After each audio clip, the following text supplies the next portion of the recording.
Hey there, everyone. Welcome to another episode of Fuzzy on the Details Actual Play. This should be an interesting little game.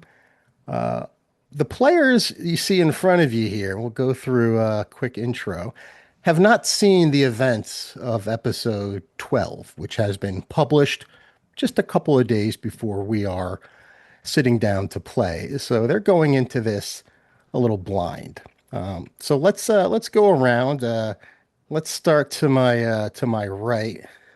Billy, let's introduce yourself and who your character is. Yeah, hello, I'm Billy, and I'm playing Greg Henshaw, um, security guard turned combat specialist extraordinaire, who, as of this point in time in the game, is one of the ones that have been left out of the meeting upcoming. So there we have that. All right, Aaron. Uh, I'm Aaron. I'm playing Mickey the Canary. He's a test subject and a clone and has massive hunger issues. Okay. OMJ. Hi, I am OMJ, playing Moreau Carter, aka Mother Hen, and have spent quite a few episodes idly firing at zombies from a rooftop, and now have apparently turned my sights on the whole of A.I.M, and am now apparently maybe angry at my nefarious employers, and we'll see how that goes. Copy.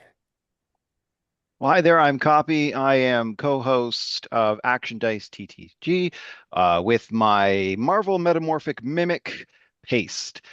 And I am playing Dr. Kade, who is the resident xenomorph biologist, and was not invited to the party and trying to decide how bad the FOMO is. So we'll see.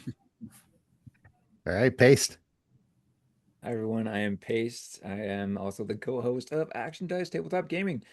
Yeah, I'm playing the Canuck Bevin Bouchard, and I am the team's engineer, and I did get invited for all the wrong reasons into the lower levels, so I'm just going to be yucking this one up. Should be pretty good. I'm just happy to be there with following Chess Roberts around. Yep.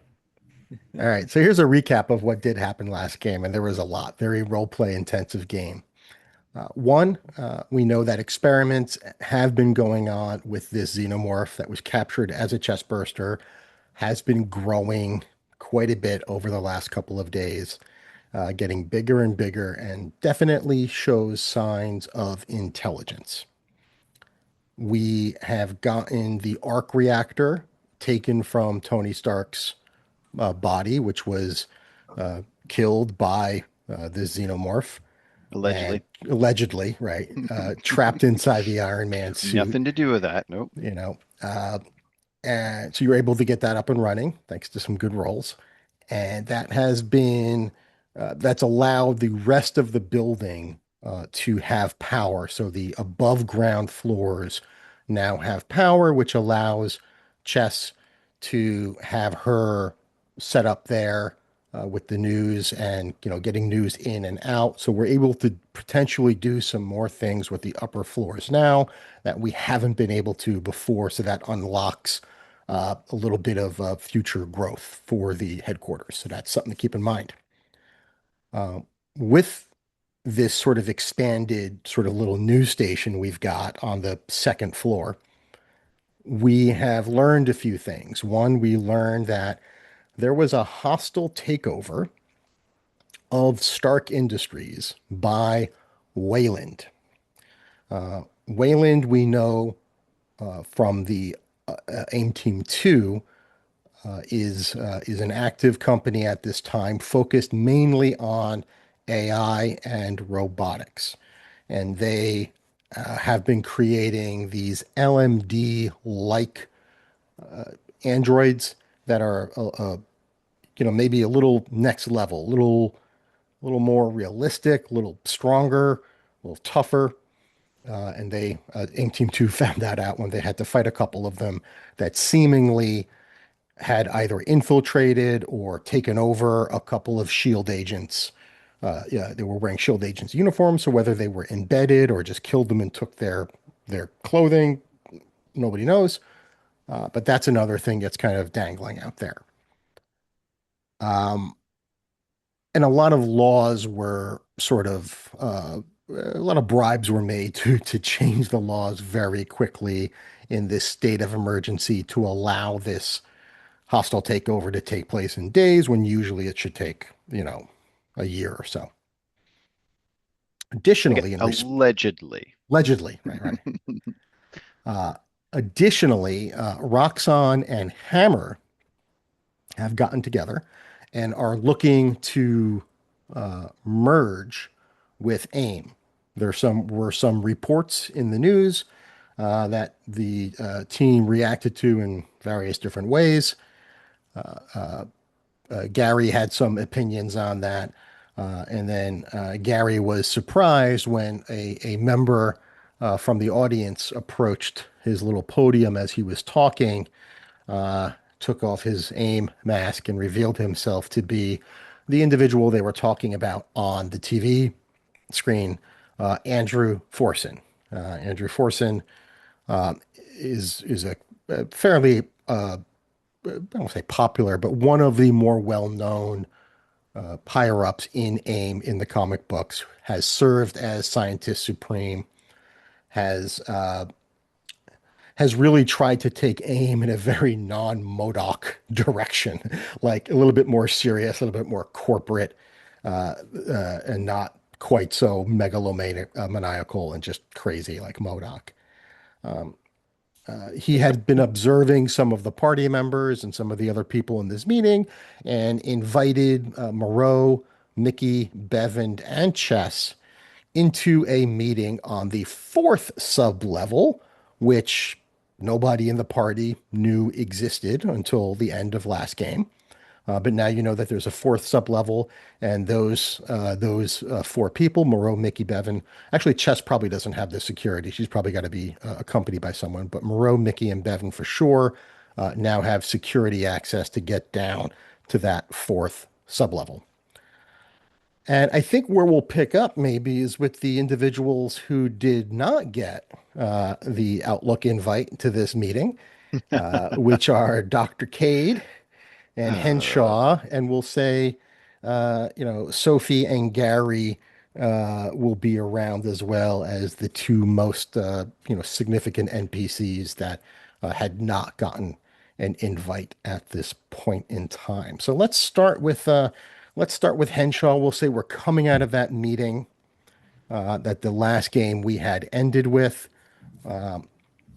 We said that the meeting would take place at about 4 p.m. in on the fourth subfloor. Andrew Forson, puts his helmet back on and leaves with some other folks, and you guys are all left there. We'll say it's close enough to meeting time where the folks who are going to get ready to go need to get moving. And in the room, we'll say it's Dr. Cade, Henshaw, Sophie, and Gary. And let's start with Henshaw. What's your take on all this? Let's see. I'm trying to process and see how I would feel about this. Um, I guess I would ask Sophie or talk to Sophie at first and be like, "Hey, I noticed Forson's name on the logbook. I realized. I guess I didn't put two and two together and know. I'm assuming I don't know who he is. I wouldn't have known how high up he was. Is that We'll say that you would have, I think, if I recall, during that very first game, you recognized him as a member, that he was somewhat important, but you didn't necessarily know what his formal title was. You're a little too low for that to matter to you. yeah?" I'd seen his name on the docket as being here, but I guess I didn't put two and two together to how important he is. So, what do you think this meeting's about? Um, she says, I genuinely don't know. Uh, I'm a little bit surprised by the secrecy. I know they said not to look too much into it, that they weren't trying to keep things from us, that it would put AIM in a bad position if it was known that their leadership was stuck on the inside. So I guess it makes sense logically why they didn't want to have that information come to light. So I guess from that perspective, yeah, it makes perfect sense. But yeah, I have absolutely no idea what they could be talking about. What do you think? Oh man, like this is like above my pay grade. Dr. Cade, any idea? Like, Well, normally I get my news from the National Enquirer, and it just seems to me that with these alien invasions, or so-called invasion, anyways, I'm not convinced of that, as well as this doom dome we seem to be entrapped into. We've got some sort of corporate merger going on, and now we've got a clandestine invite-only meeting. Now, if I was a conspiracy theorist, which I have been known to be. Um, it seems to me that there are some bigger machinations going on at play here that, if only the, how to say this politely, corporate peons would sort of get the brought into the inner circle. You know how it works in like cults and pyramid schemes and all. You know how this works. We've got somebody at the top. They all try to uh, focus on the power and the gains and so on and so on. It just seems to me very odd that at this particular time is when we're dealing with this issue. So I'm just I really wish we had more answers than this. Now, I didn't know if you were aware of this, but we have a sort of comlink situation between our colleagues. Now, I've left mine on, if you get what I mean. Perhaps there's some sort of, I don't know, com leeway we could sort of keep open and maybe get a little bit fly on the wall situation. oh, that sounds like a good idea, but this must be what it's like to work with Reed Richards. What a hack. Please. I Like, mean, I follow, what I what followed does some of AIM that. have that the Fantastic Four don't? Come on, please. I mean, it's AIM after all. It's Alien Investigation and Management. That's what we're called.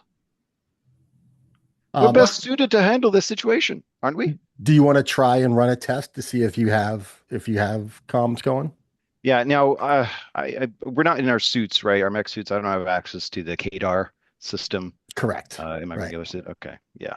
Um, but we've got our own little chat channel. We've got our own little Discord going on there with the team, right?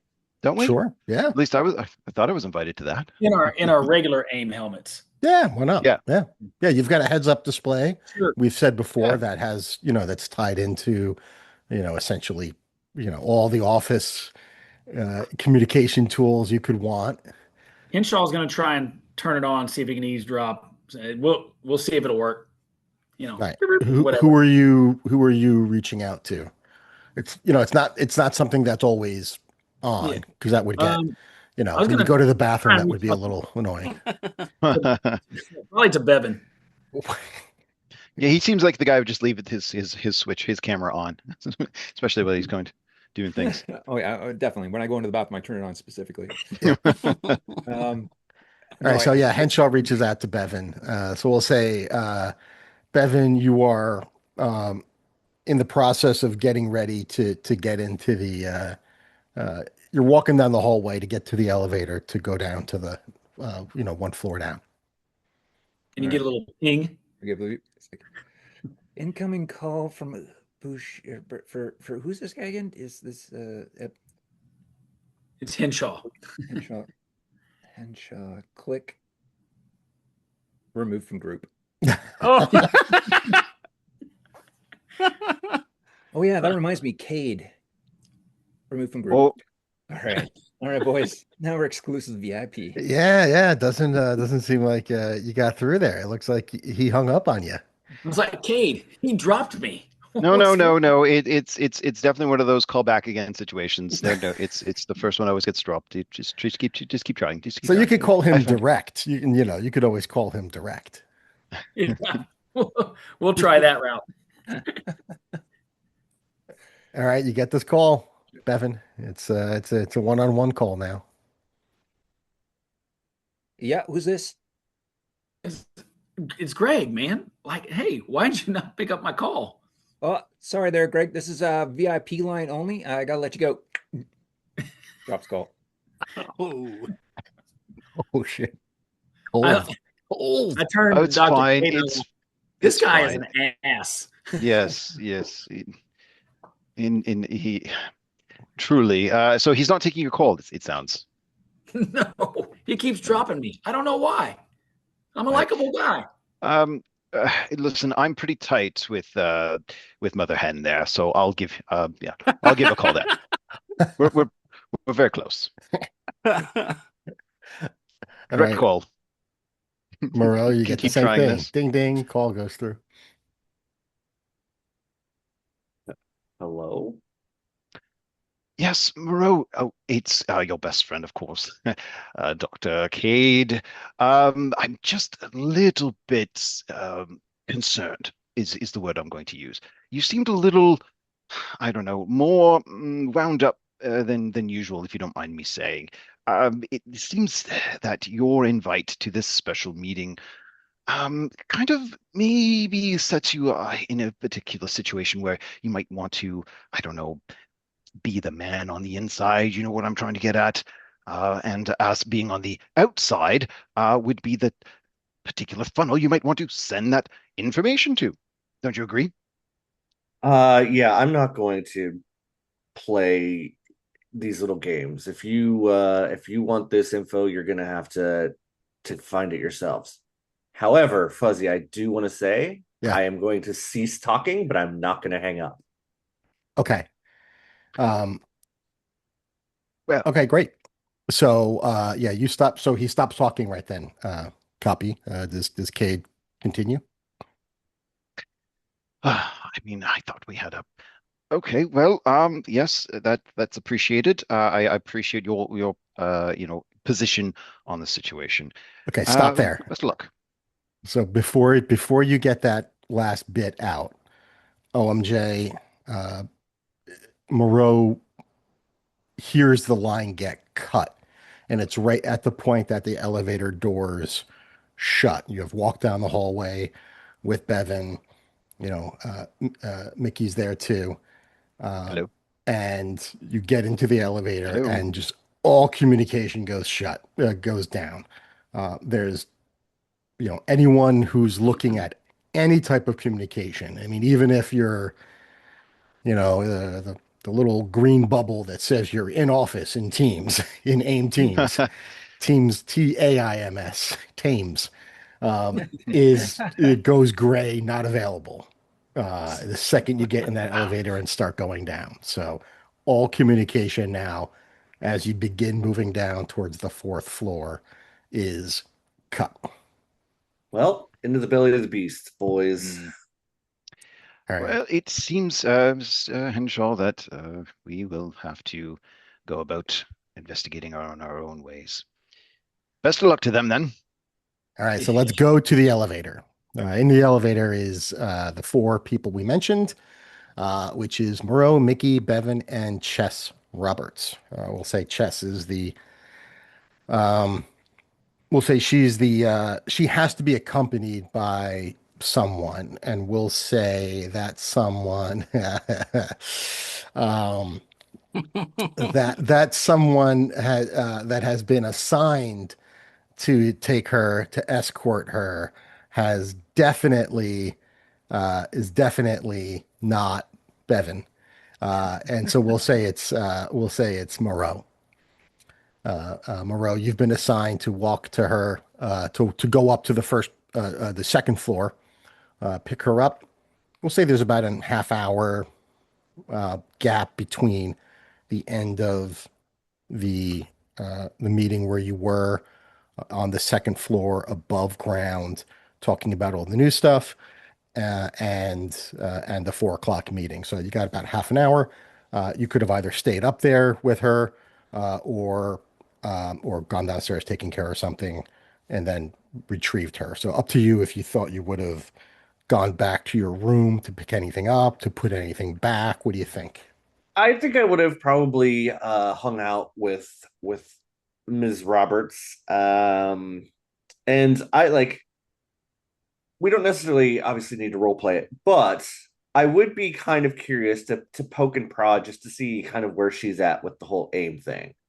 Um, like what just kind of her general thoughts are on the situation in general.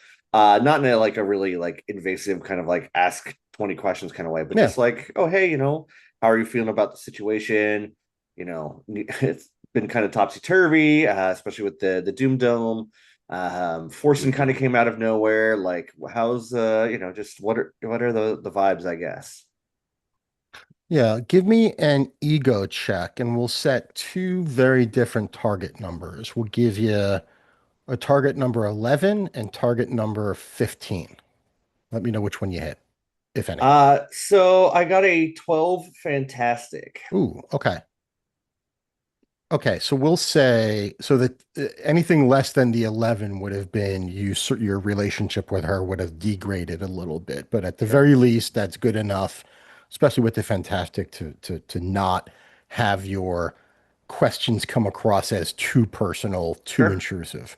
So we'll say that she sort of reinforces what she said before, which is that she's very grateful for AIM for going out of their way twice now to sort of save her and her friend and allow them to do their job, which is to keep the flow of information going.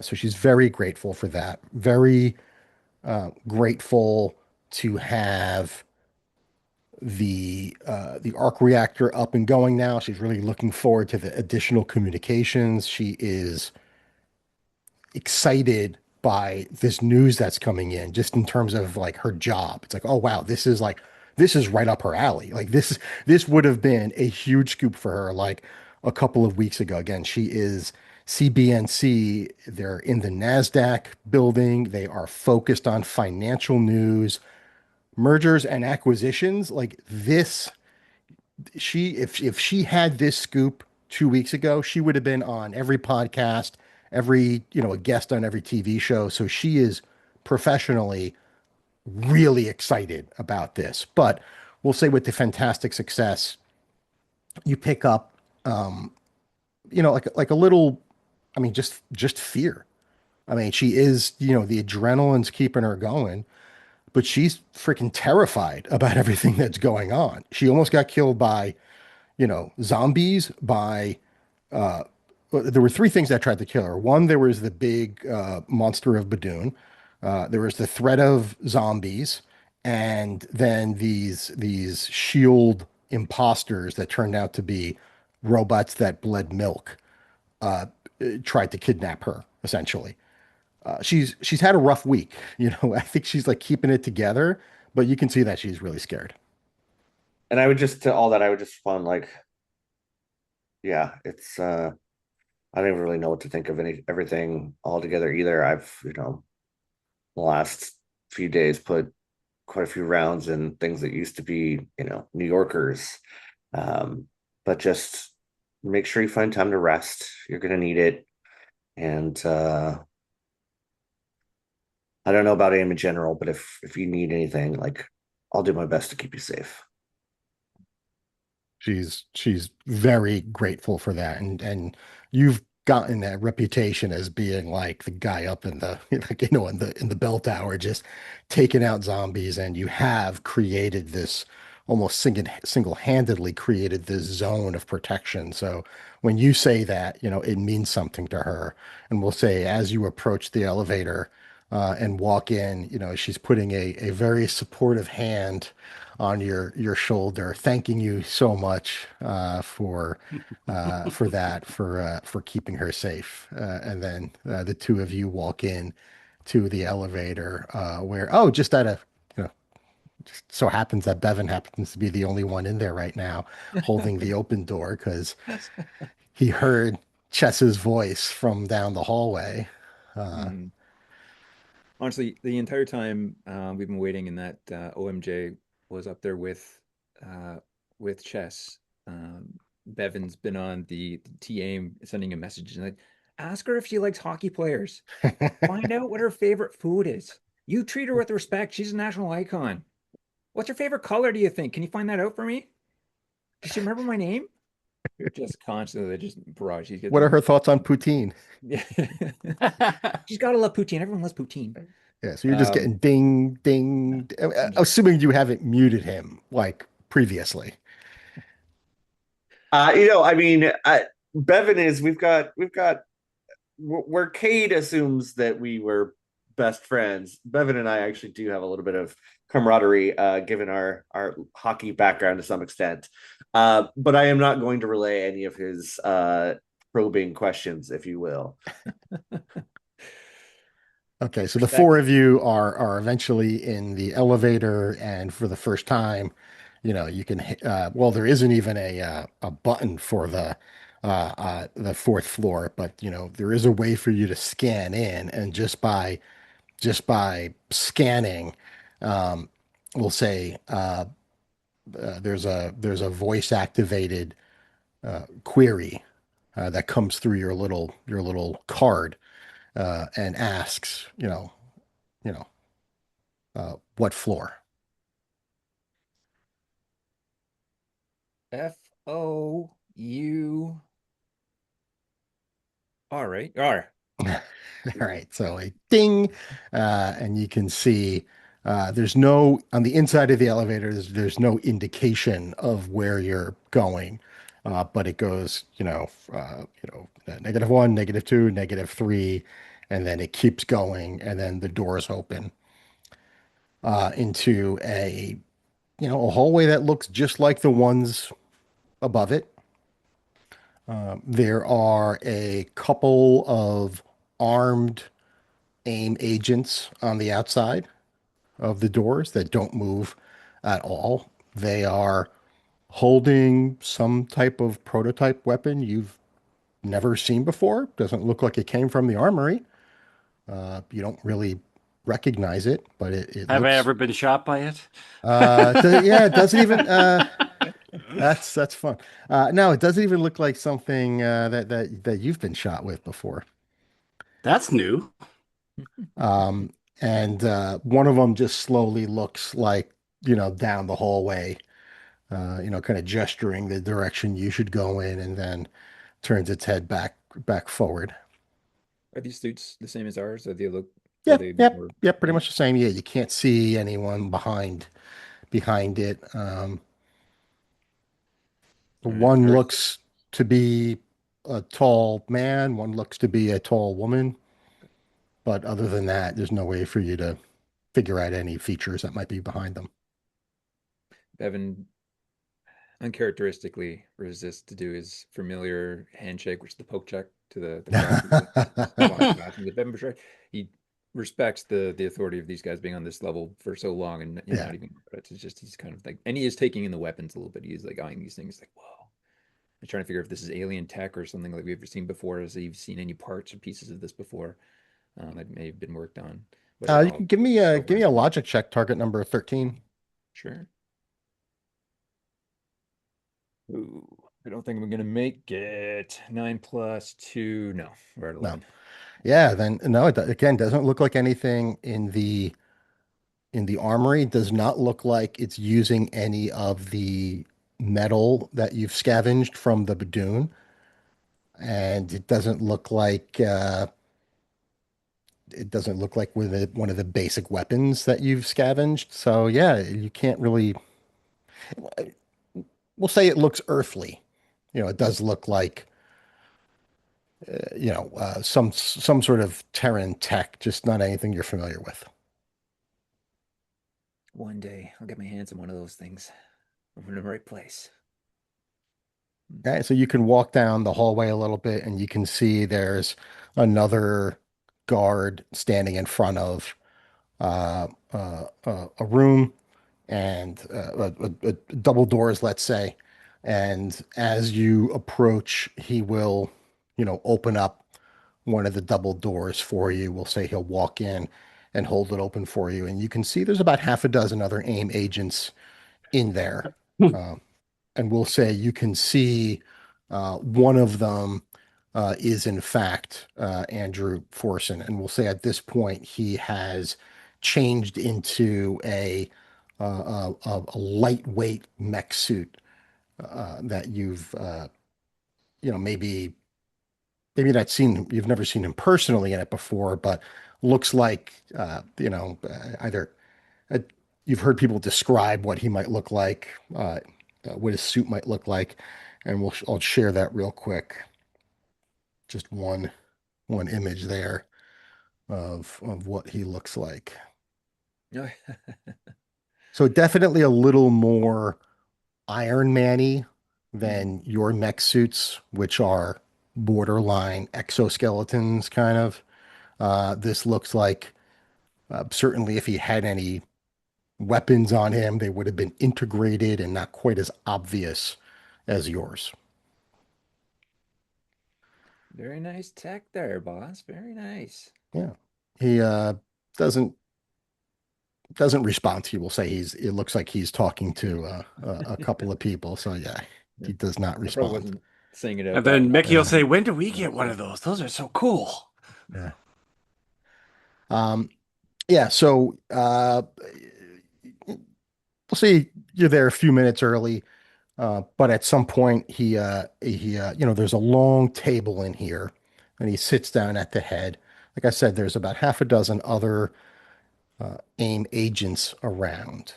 Now, you guys in your suits, because again, we've talked about this before, because everyone looks the same, there's in your heads-up display in your helmets, there's usually some identification of who the people are around you.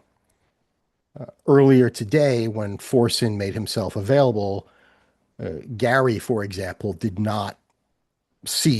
not tell who Forson was. He did not pop up on his heads-up display, and certainly didn't to yours either. But whether it's because you're on the fourth level with him or whether because he's chosen to make himself available, you can see his name is available. The other, He turned uh, name tags back on. yeah, it's a little toggle. Yeah. Um, uh, we'll say that the other people that are in here include whose names you can see include Dr. Crowder. Um, there is a woman who you haven't interacted with much, but her name is Brittany Delgado. Uh, at least one of you would know that is Sophie's boss. And also, Moreau, you would notice Sergeant Nate Weathers, who has been injured from the original fight. And maybe he's still moving a little slow, but you can, let's say his suit actually has some sort of lower leg hydraulics on it that are allowing him, like, think after after the Vision accidentally took out War Machine in was that Civil Yep. War? He had those leg braces. It's something similar to that. So he's moving a little slow, but we'll say this is the first time you've heard of him being outside of his room convalescing. I Uh, might seeing him if it's not like because I don't want to necessarily leave chest, but like seeing him, I might just like put a hand on his shoulder if he's nearby and just be like, "Well, you got all your pieces still, Humpty?" yeah, he immediately goes to give you a fist bump. He's like, yeah, I got a few more. I got a few more, man. Definitely a little bit of a tech upgrade, thanks to the man himself. And he just You've gestures towards the head of the table. you've been slacking while you're getting better, so I've had to take all your work from you. You call it slacking. I call it inspiring the next, you know, generation of leadership and giving them opportunities to succeed and finally do something of value. And he kind of elbows you a little bit. I hear you, sir. But seriously, man, I'm proud of you. I mean, certainly heard the work that you were doing out there. Good job. Well, just know whatever happens down here, I got your six. Likewise, my friend.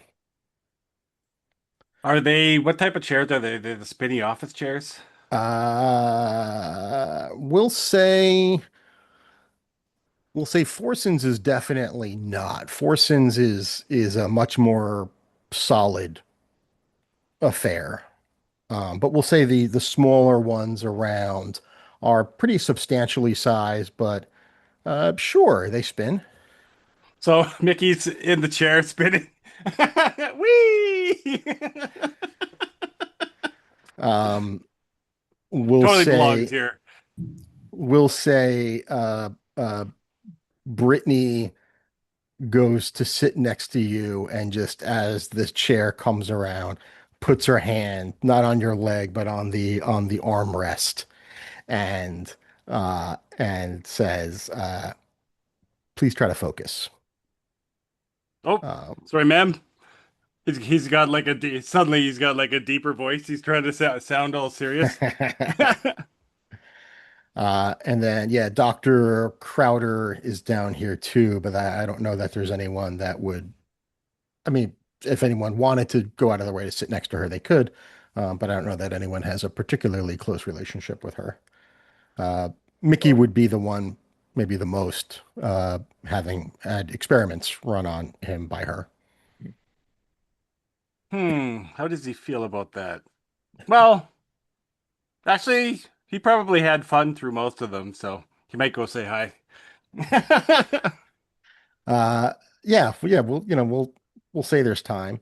Um, uh, hey, just above the table question. I don't think this matters one way or another, so I'll leave it up to the players. What do you think a better, and this is to the players, not to the characters.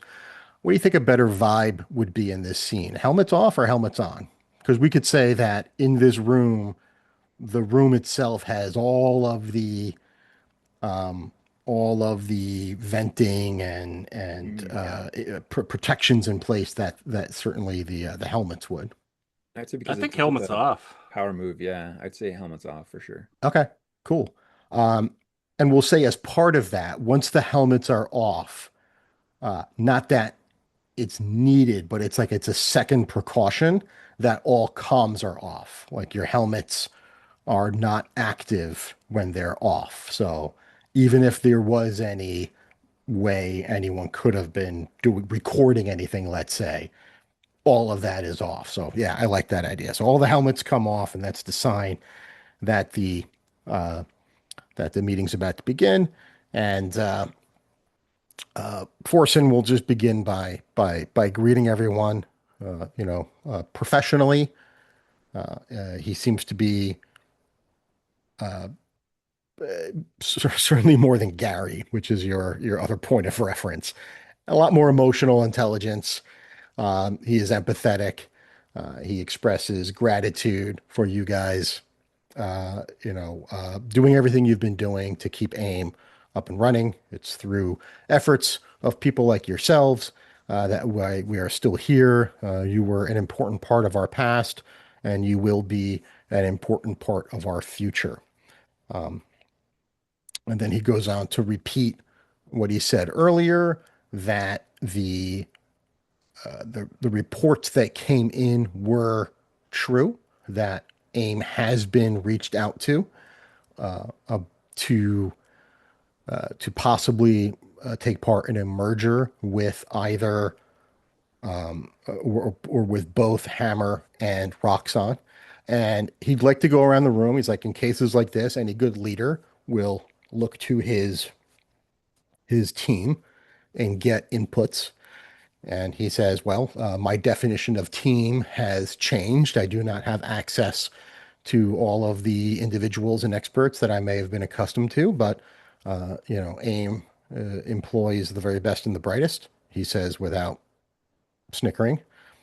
And I'm eager to get your opinions. Just for shits and giggles, let's all roll initiative to see who goes who he calls on first. Please go last. Please go last. Oh, same as last time, but no Marvel, so 15. 15. Bevin got 9. 9 for Bevin, 12 for OMJ. 12 for Moreau. Of course, when I want to go last.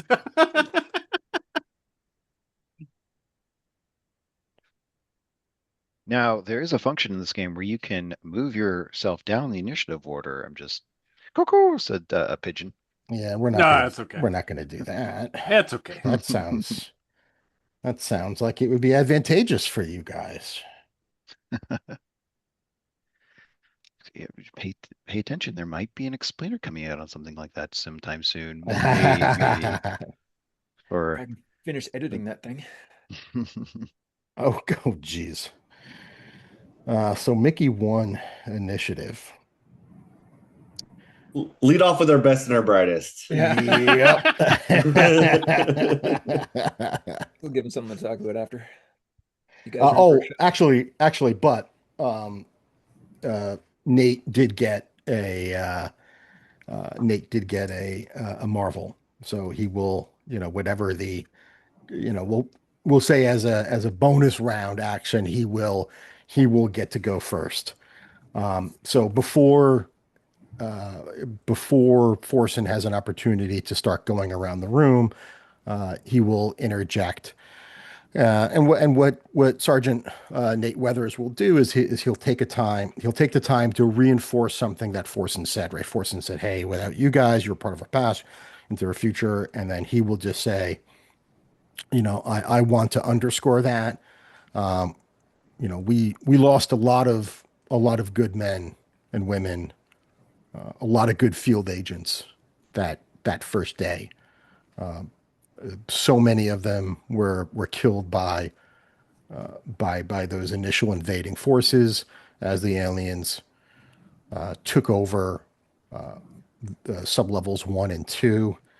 And I was obviously taken out, and I'll be honest, I was worried as he looks around the room, and he's trying to make eye contact with like the non-combatants, like Brittany and Dr. Crowder specifically.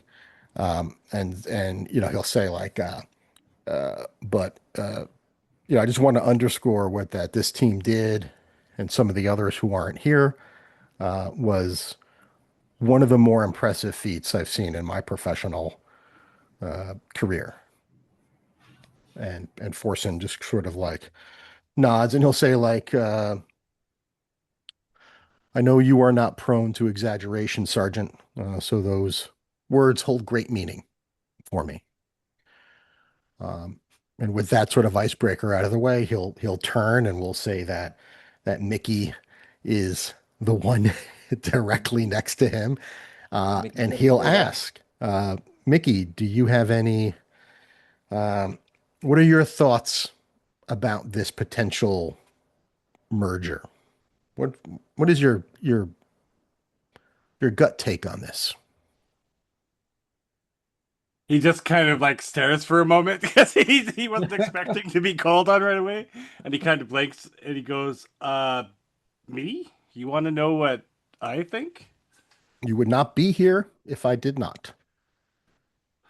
You've seen much. You have fought all manner of aliens and survived. And that is more than one could say for 99% of the New Yorkers out there. So, of course, your perspective is important. I get that a lot. Every day somebody says to me, "Oh, Mickey, you're still alive?" uh, well, I don't know. I don't know much as far as business goes, but I do know that we have a serious problem, and working together with other groups might be the quickest way to do it. He sounds totally sure. Okay. Yeah. Forsen, you know, nods and says, "Thank you. I appreciate your perspective."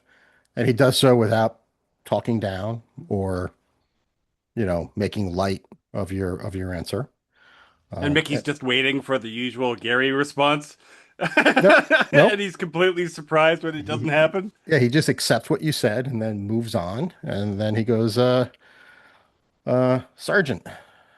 Sergeant Weathers, how about yourself as someone else who, maybe as well, someone who led the defense and saw, the initial alien attack, one of the few survivors from that first onslaught. What is your perspective? And he'll say, basically that he also believes that, hey, from a numbers perspective, you know, our tech has kept us alive, but our tech is only as good as our people, and our people are in short supply. And having some allies could help. But he'll say this whole Latveria thing is I certainly didn't see that coming. So I don't know what to make of that. Um, to me, that's the thing we should discuss the most. And then he'll go to Moreau next. Um, and Forsen will, he's already talked about the great work that everyone's done.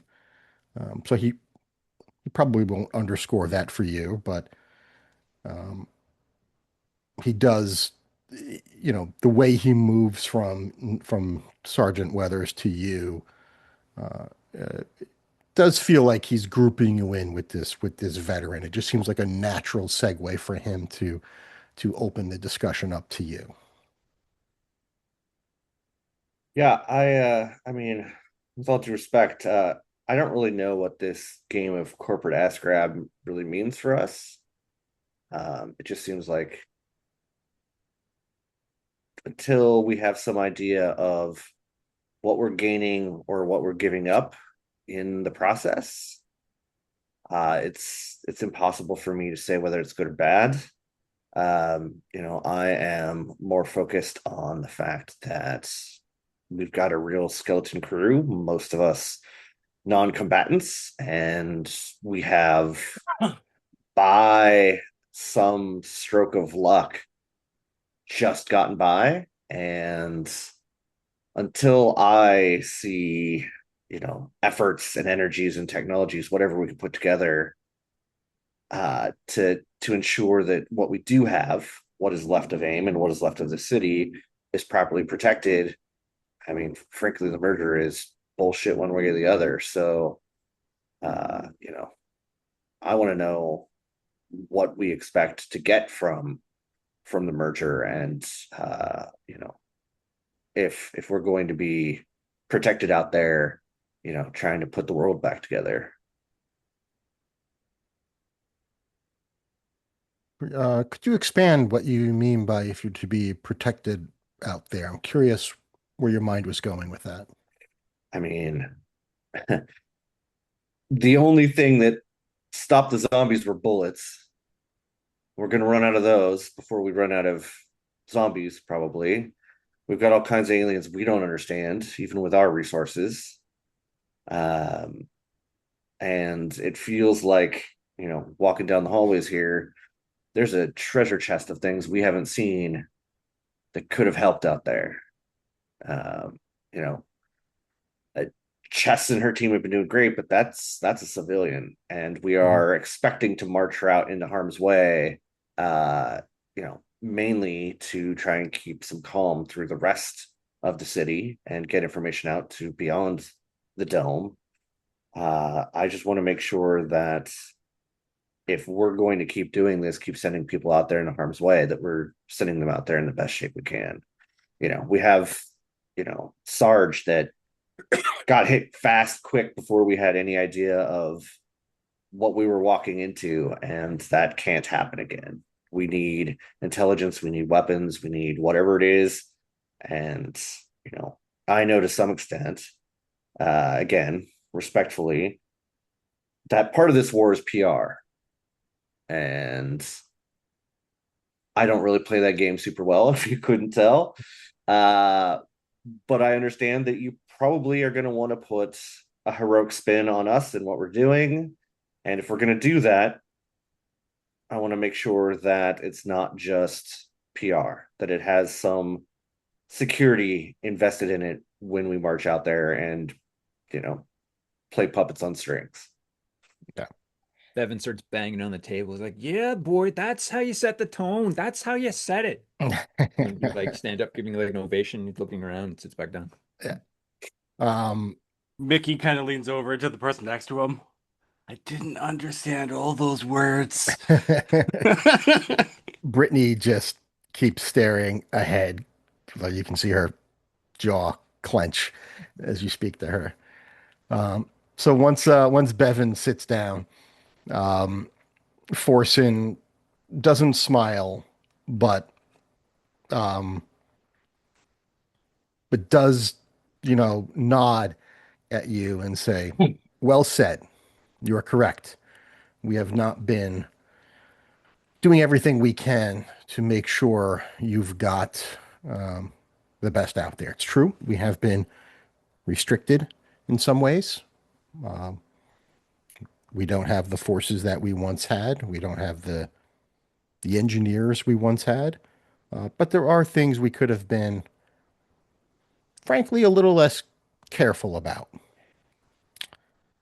It was important to me that I let the leadership here run things in a way where they believed they were in control. And they were. But, I was certainly taking notes, and I do think there were some things that could have been done a little better. And he looks behind him, and there was something you noticed. It was in the room from the time you came in, but there is a case on the ground um, behind him, and he gestures to one of those two guards. We'll say there's still a couple of guards in the room that still have their helmets on. Yeah, they would need to be in contact. So they still have their helmets on. They're slightly different looking than the helmets that you have. They're just regular, almost like battle helmets. They versus the pure beekeeper type vibe.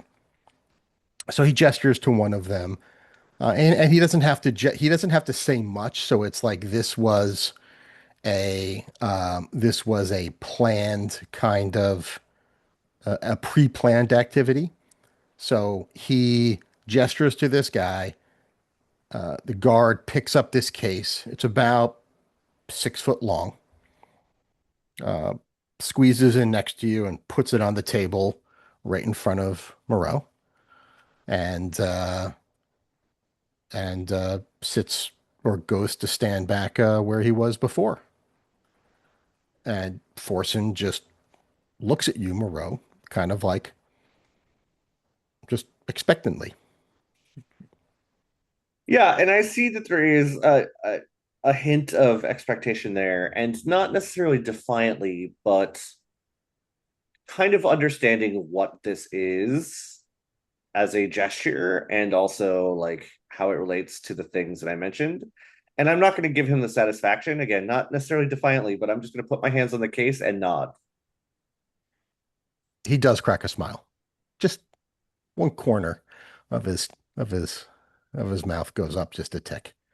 And then he moves over to Brittany, who is next, and asks her. Brittany just gives corporate speak back. She doesn't seem to provide much of much value. There's just a lot of corporate speak, and then he just proceeds on to next, which would be Bevin.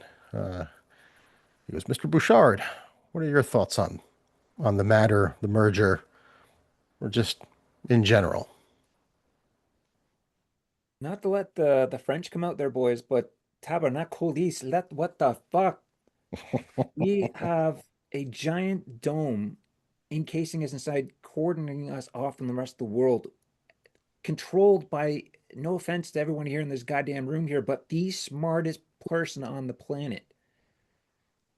I mean, who cares at this juncture, who the hell is in charge? Get as many personnel with as much resources as they can, solve our current problem, which is figure out what the frack is going on inside that spaceship. Let's get in there, tear the damn thing apart, make sure she doesn't blow up in our face, get rid of whatever threats are in there. Especially if you want to throw in those friggin' hammer dudes first, or throw in those whatever guys, Roxxon, let them absorb some of the punches. We go and clean up. I mean, who cares who's in charge that freaking moment? Once it all settles down, that's when you do the backstabbing and takeover and just, leapfrog right into the front. It's at the end of the races. That's when you want to start hitting people in the shins and taking them out from behind. At the front of the race, you want to act as a team, work together.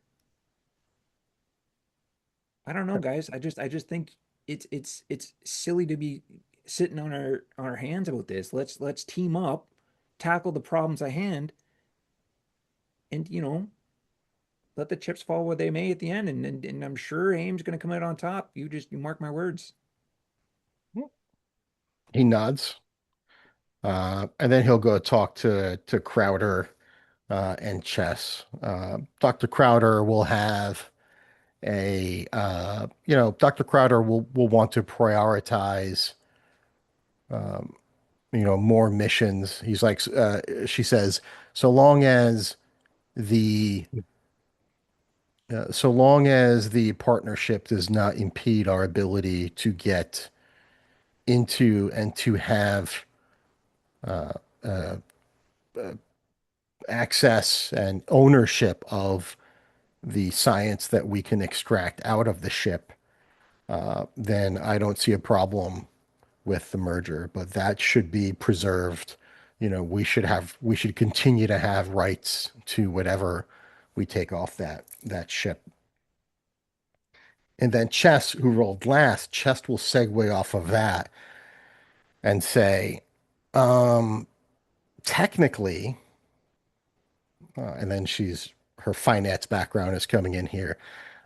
Technically, that tower belongs to Peter Wayland right now, as of like, you know, yesterday when the takeover went through. He retains, he's owner of the company now, which includes, of course, all of its assets. Um, if there's something from another planet that's sticking out of his building, it's on his property. That's his. Um, Isn't she and she just the looks whole around and package? she's like, am I wrong? Bevin's like, isn't she just the whole package? She's got brains. She's got. I'm like, oh my God. Just listen to her all day. Uh, yeah, and maybe she'll cite some, like, some um uh, some some story she covered after the Battle of New York, and she's talking about Chitauri weapons. And yes, while damage control did come in and try to grab as much as it could, it did not have legal claims. If something fell into your house, that's yours. Now they try to, obviously, if there was something they defined as a weapon of mass destruction and you didn't have of course, obviously they would take care of that. But I don't think the government's going to be able to come in and take, that's for small time folks without lawyers, right? We're talking about, you know, Peter Wayland overnight became the wealthiest man on the planet with this takeover. So yeah, I don't think anyone's gonna be able to get that stuff away from him. Not without years of legal travails. So Mickey kind of like raises his hand a little bit, like it's like looks like he's not completely like confident, but Yeah, Forsen will look at you and gesture to you. Mickey, is he in the barrier? is who in the barrier? Wayland or anybody from the company? We know for a fact that they have agents in the company. Um, we don't know if those agents are human or only these synths, as they call them.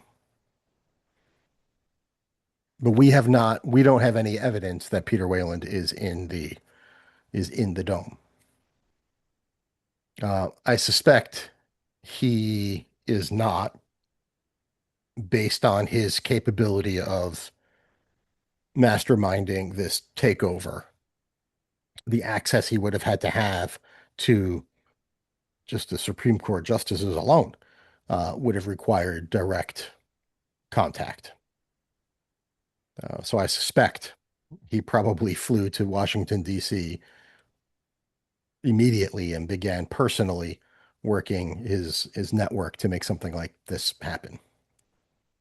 I don't know the law very well, but if people are in danger, aren't there rules about, you know, using what's available to keep people safe? He actually chuckles at that. Oh no, uh, the rules of what happened in an emergency are not there necessarily to protect people, but to protect commerce and to make sure that commerce still flows. If commerce still flows, then the people will be safe. If all commerce stops, the aliens could take over. At least Moreau, that's that's the way things work in practice.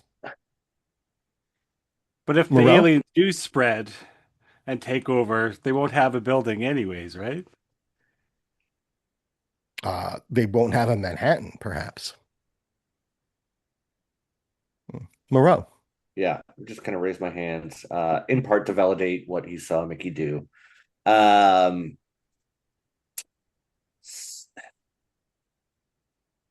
I think what concerns me about this and the merger is, given Roxxon's background and history, it almost sounds like they're wanting to start a fight with Wayland Stark. I just want to make sure that we aren't going to be used as tools or instruments in a corporate war when we are literally fighting for our lives. I think they are positioning themselves in the court of public opinion in a very deliberate way because there will always be people that see what could be perceived as a monopoly. They will always take that, in as negative a light as possible. So I think it's prudent of them to play the game that they are on the defensive and doing this because they feel like they're being attacked. Um, uh, However, I do share some concerns about the power that uh, the joined companies can wield, and it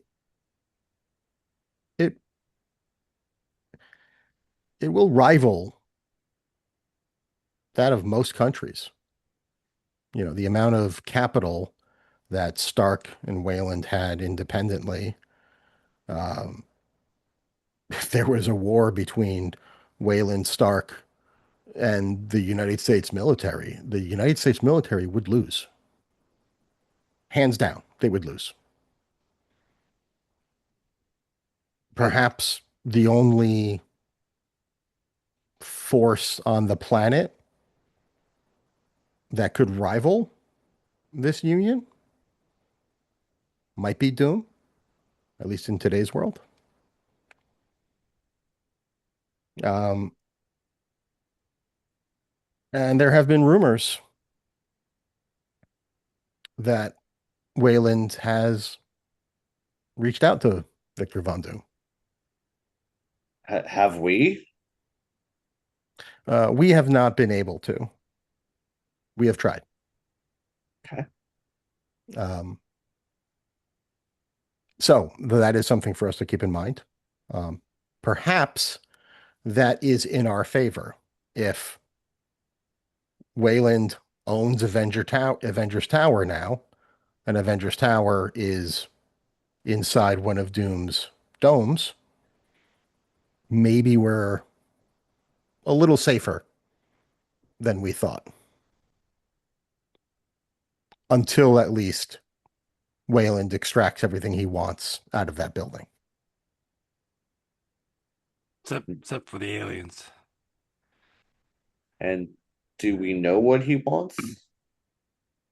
Oh, I'm sure the most expensive piece of uh, intellectual property on that ship is the aliens, without a doubt. And I'm sure that's what we want too. Of course.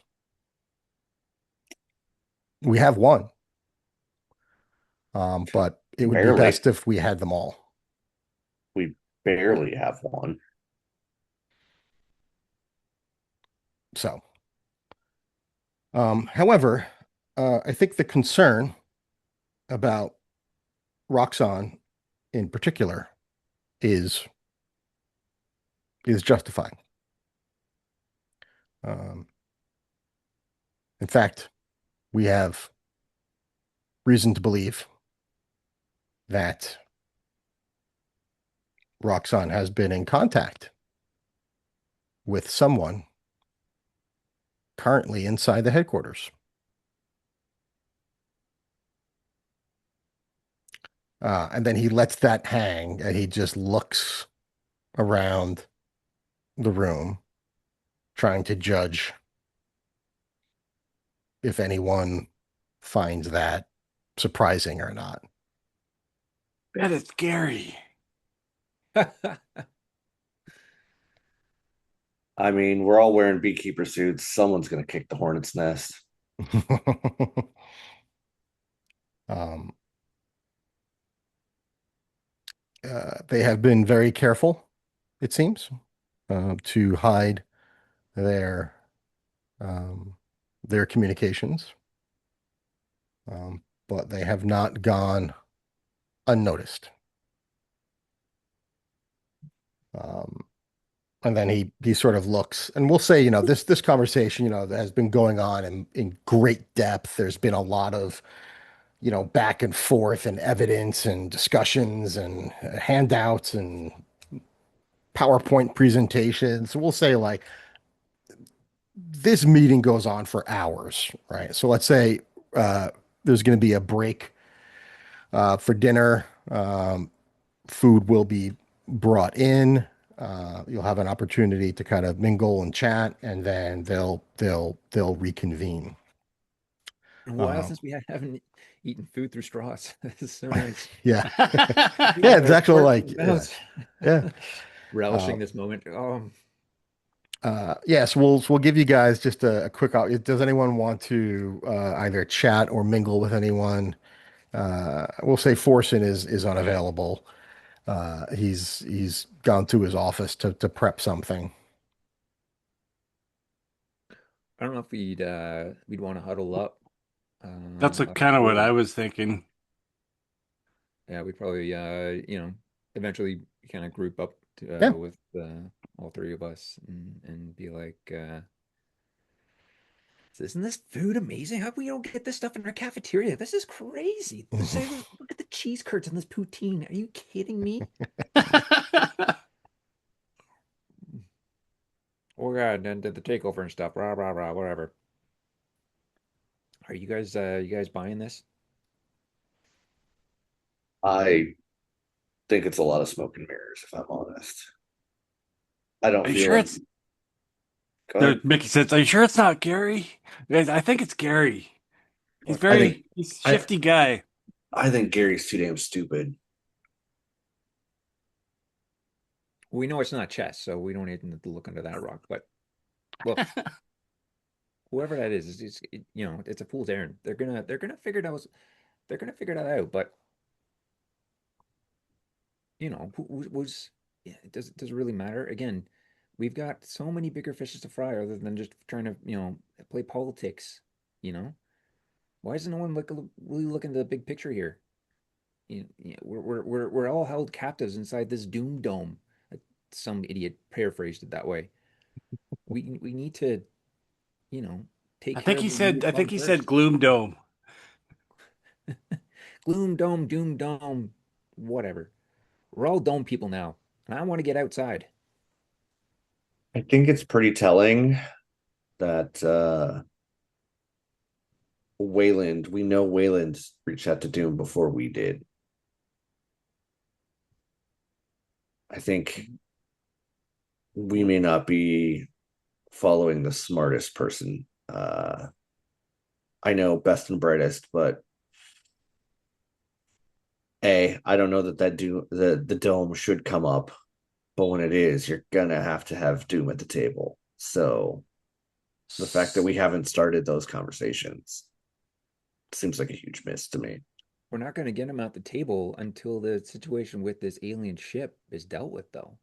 And we're sitting here talking about, you know, mergers and PowerPoint presentations, and I don't know, I slept through most of that. But seriously, why are we not, pooling our resources together, mounting an offensive, getting in there, clearing out that ship, quarantining just the ship? Once we can say all clear, get Doom at the table and be like, drop the dome. Let's all go Why home. why is Doom not marching in here himself? He's not exactly been one to stand on politics and not just take what he wants, right? Isn't that why we have the Fantastic Four? So my thought is, if communication isn't that good right now, how did we find out about the merger? So that was explained or just earlier Oh, when, because of the arc reactor, they were able to boost the signal, and Chess was able to get all that information like fairly recently. Like that's within fair. like And I that guess it was would like be still today. within the country as opposed to like across the world. Yeah, that makes Right. sense. Yeah. And Bevin still finds it stings a little bit because they mentioned how great this arc reactor is, but no one ever mentioned his name. And he was like the guy doing all the work. And he's like just waiting there with a smile. And like no one ever mentions his name. It's like, what the hell? No, yeah, we got our reactor out there. We got our communications, but Doom's not picking up. And I don't know how much more screaming, yelling, and banging the boards we got to do, but we're not gonna wait for him. Let's clean our own barn, take care of our own shit, and let's get this over with already. I don't. I hear you. Sorry, I want to make sure that you hear me say I hear where you're coming from on that. Um, I don't know that we have what we need to make this problem go away. We have struggled to quarantine a single one of these aliens. Who knows how many are there? Uh I just I don't like our odds. And I say that in full like I don't mean to make more of a deal of it than it needs to be, but I'm not sure we're on the team that can solve this. So I think we need to, um, come together as a unified front. Let's stop playing our individual teams and join forces. Let's stop being New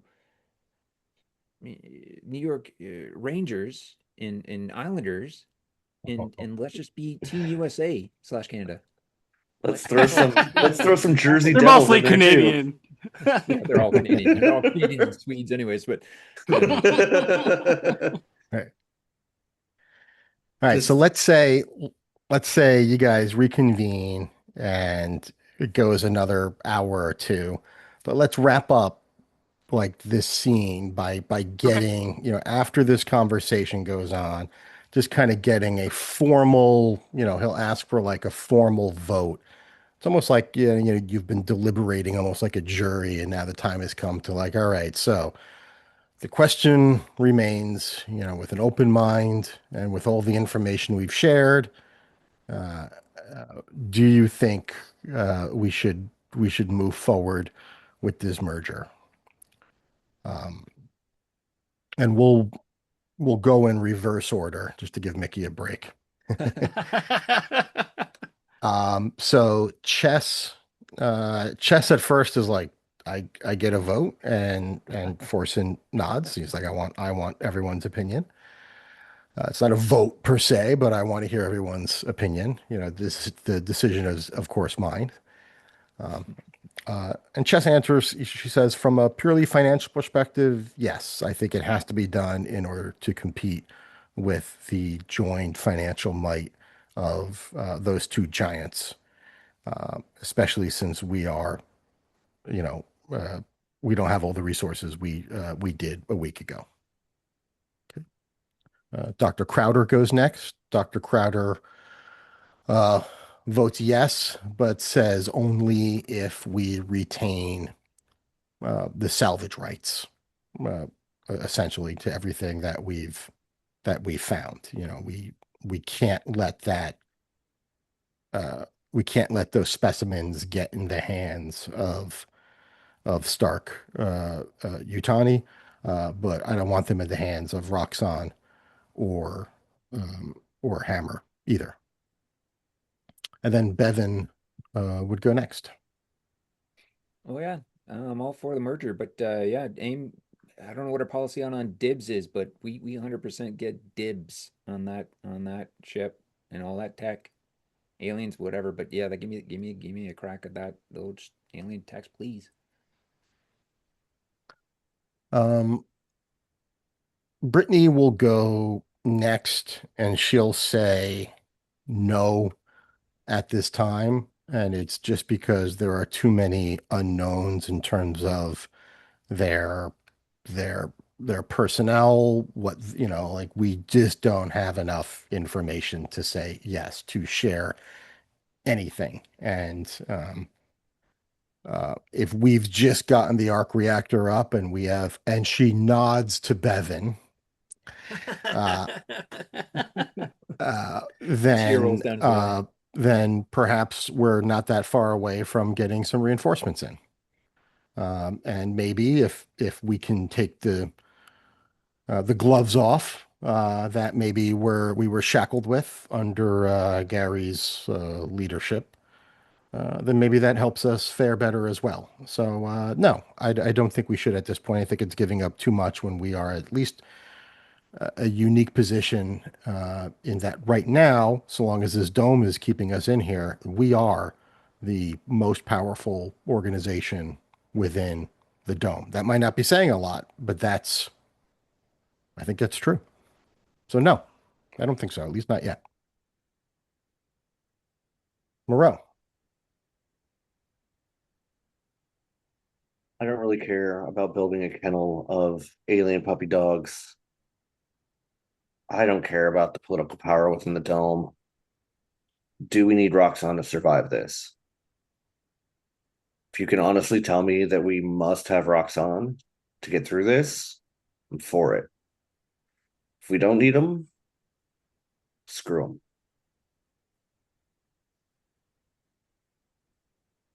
Okay. Um, Nate will go next, and he considers Moreau's words, and then he'll say, "We need to we need reinforcements for sure." Um, so to Moreau's point, I'm not sure how much longer we can hold out without reinforcements. So uh, we need to figure out a way to either get things through the dome through some means, temporarily or permanently. I don't know, but that's what we need to figure out. So I would say maybe no, not yet. Looking at Brittany, but um, we need to face facts that uh, we will not be able to survive without Roxxon and Hammer once that dome comes down. So we better get strong, get some reinforcements real quick. Do we think, and so sorry to jump back in, Yeah. and I'm just kind of have this conversation with Sarge, knowing that he can't answer the question, but do we think Doom is an option? Do we think he could be the reinforcements?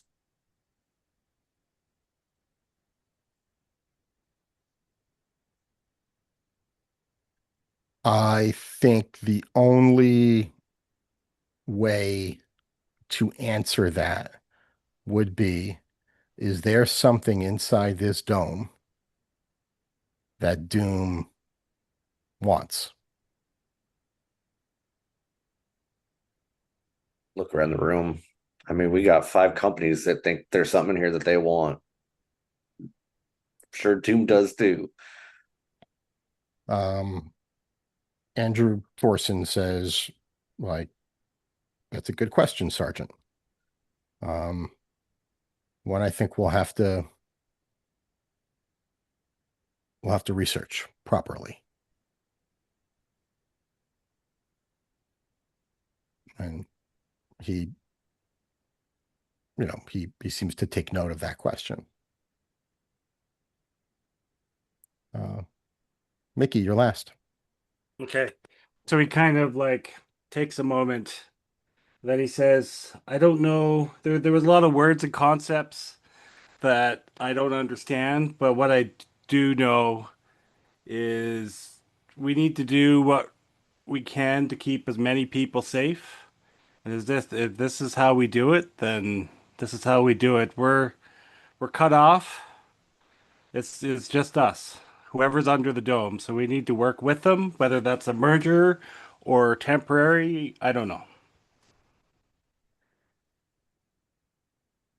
So similar to what you said before, you're all for working together. Mhm. Okay, good. Well, you have given me much to think about. I thank you for your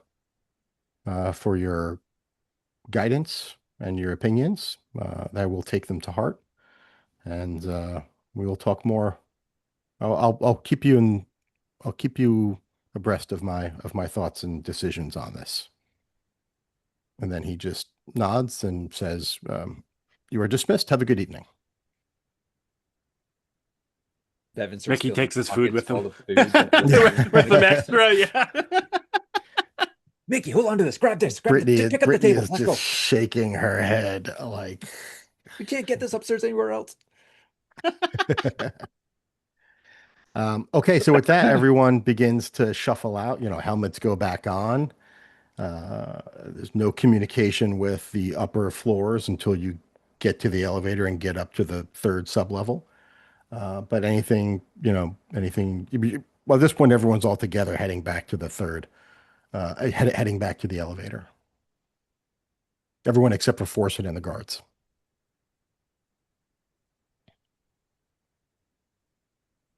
I mean, I'm not sure what else we're Okay. gonna do.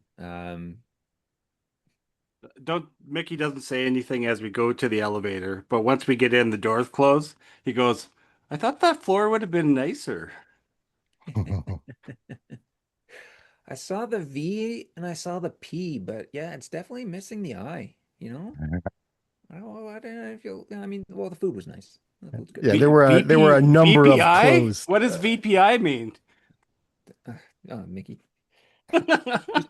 Yeah, there were a number of closed doors that were never opened the time that you were down there. Yeah, Okay. pretty much That's where all the nice hallways are. you only saw Yeah. into one of the rooms, the one you were in. Fair enough. Okay. So there's a bunch of other like locked doors, Yeah, yeah, corridors off to the yeah. It side, looked, and whatever, blocked with velvet rope that we yeah. weren't allowed to cross. So yeah, so okay, yeah. If there's nothing else, then you guys get ready to go to bed to await what news Forsen might have on the morrow, and uh, go to sleep. And at roughly about 1 o'clock in the morning, you can hear a klaxon alarm go off. Mm. You haven't heard this alarm since day one of the invasion. Um, so let's go to copy. Dr. Kade, hears this alarm. He's been, waiting to hear what news might pop up, but nobody really shared anything with you. You fell asleep before anyone came back.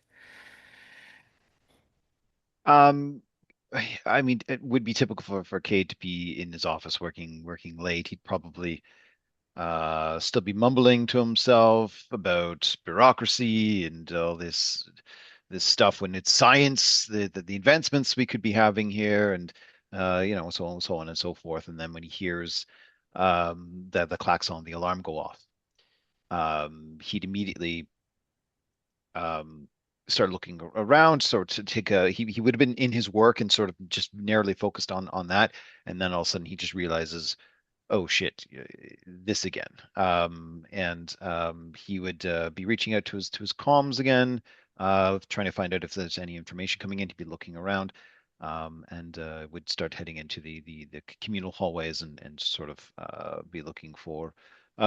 Carefully be looking for his group and saying if anyone's awake, and see what oh, this again. What could possibly be going on now?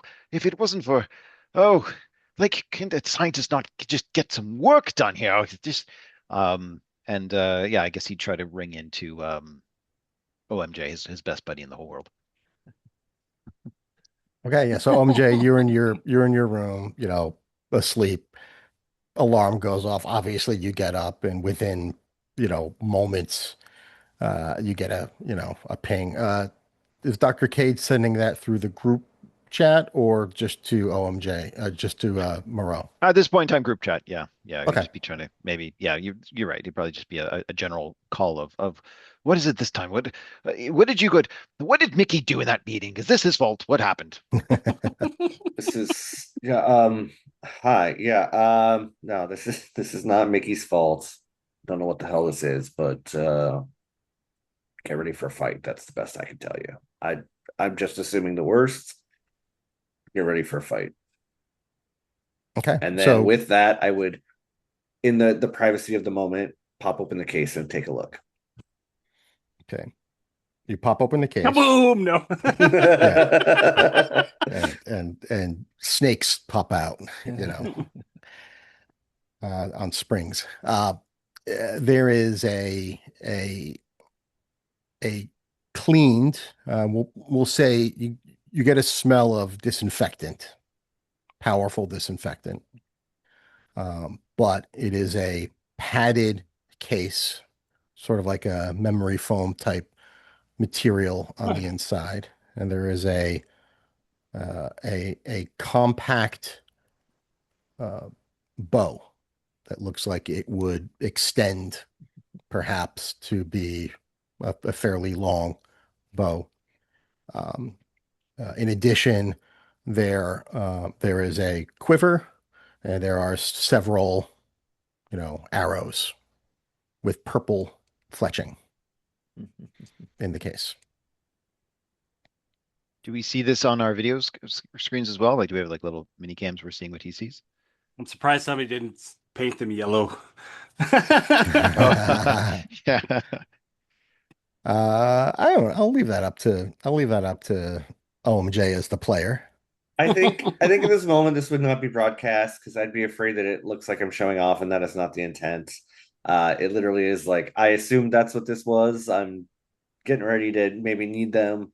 Um, but I don't let the moment escape me, and I'll just remark to myself, purple's always been my favorite color, and then move Nice. on.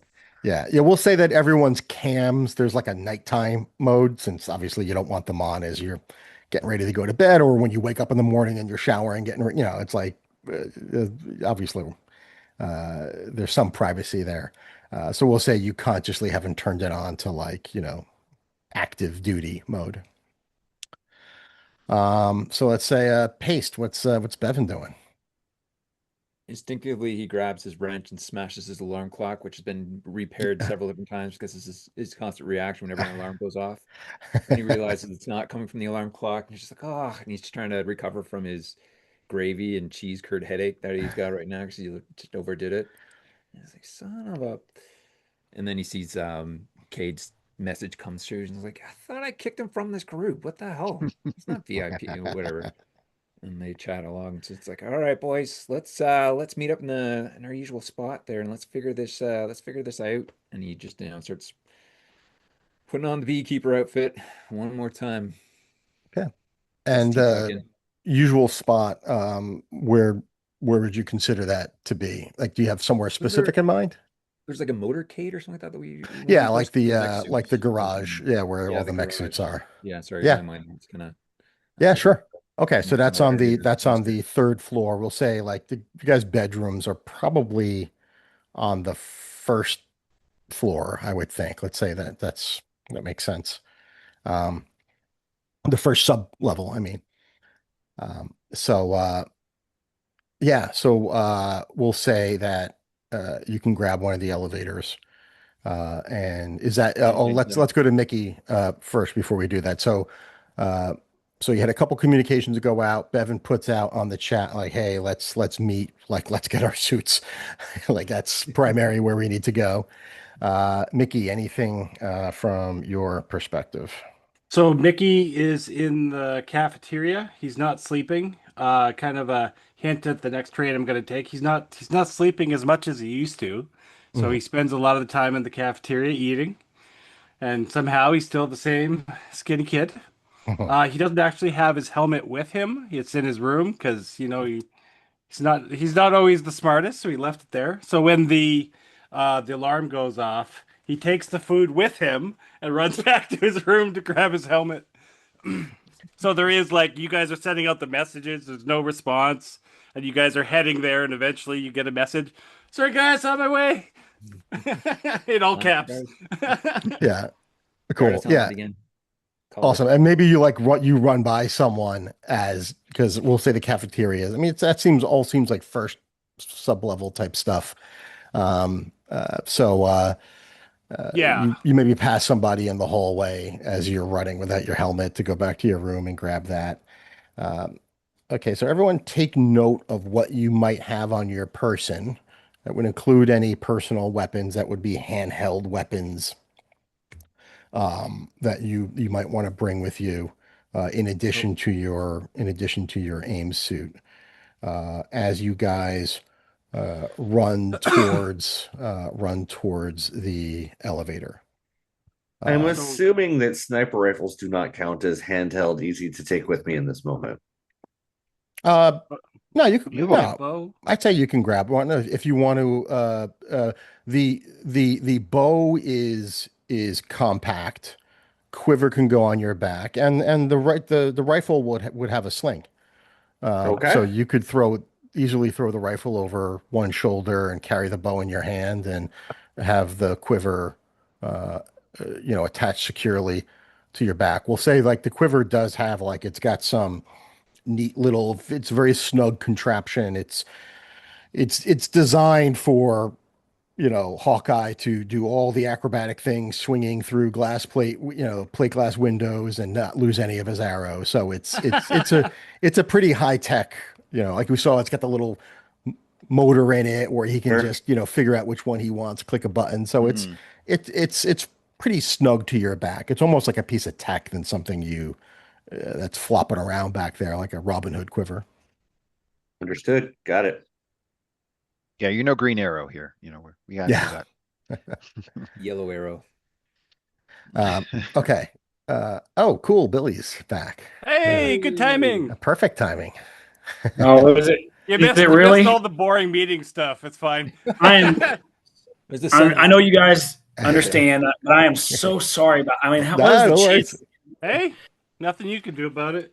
Yeah. I For know the we're in the listeners, mid game. Billy had to step away for a moment, but that was perfectly timed. We didn't actually it didn't actually come up, but yeah. So Billy, what you've missed, most importantly, is the meeting. This lengthy meeting with Andrew Forson ended, And Bevin got and kicked out. no, nobody was kicked out. I mean, if Um, anybody was going to get kicked out, it's going to be Mickey. yeah. And sometime around 1 o'clock in the morning, there is an alarm that goes off. So this is actually perfect for you. You just come back and alarm goes off. You have absolutely no idea what happened. All you know is an alarm goes off. So what does Henshaw do? 1 o'clock in the morning, he had been sleeping, alarm goes off. What does he do?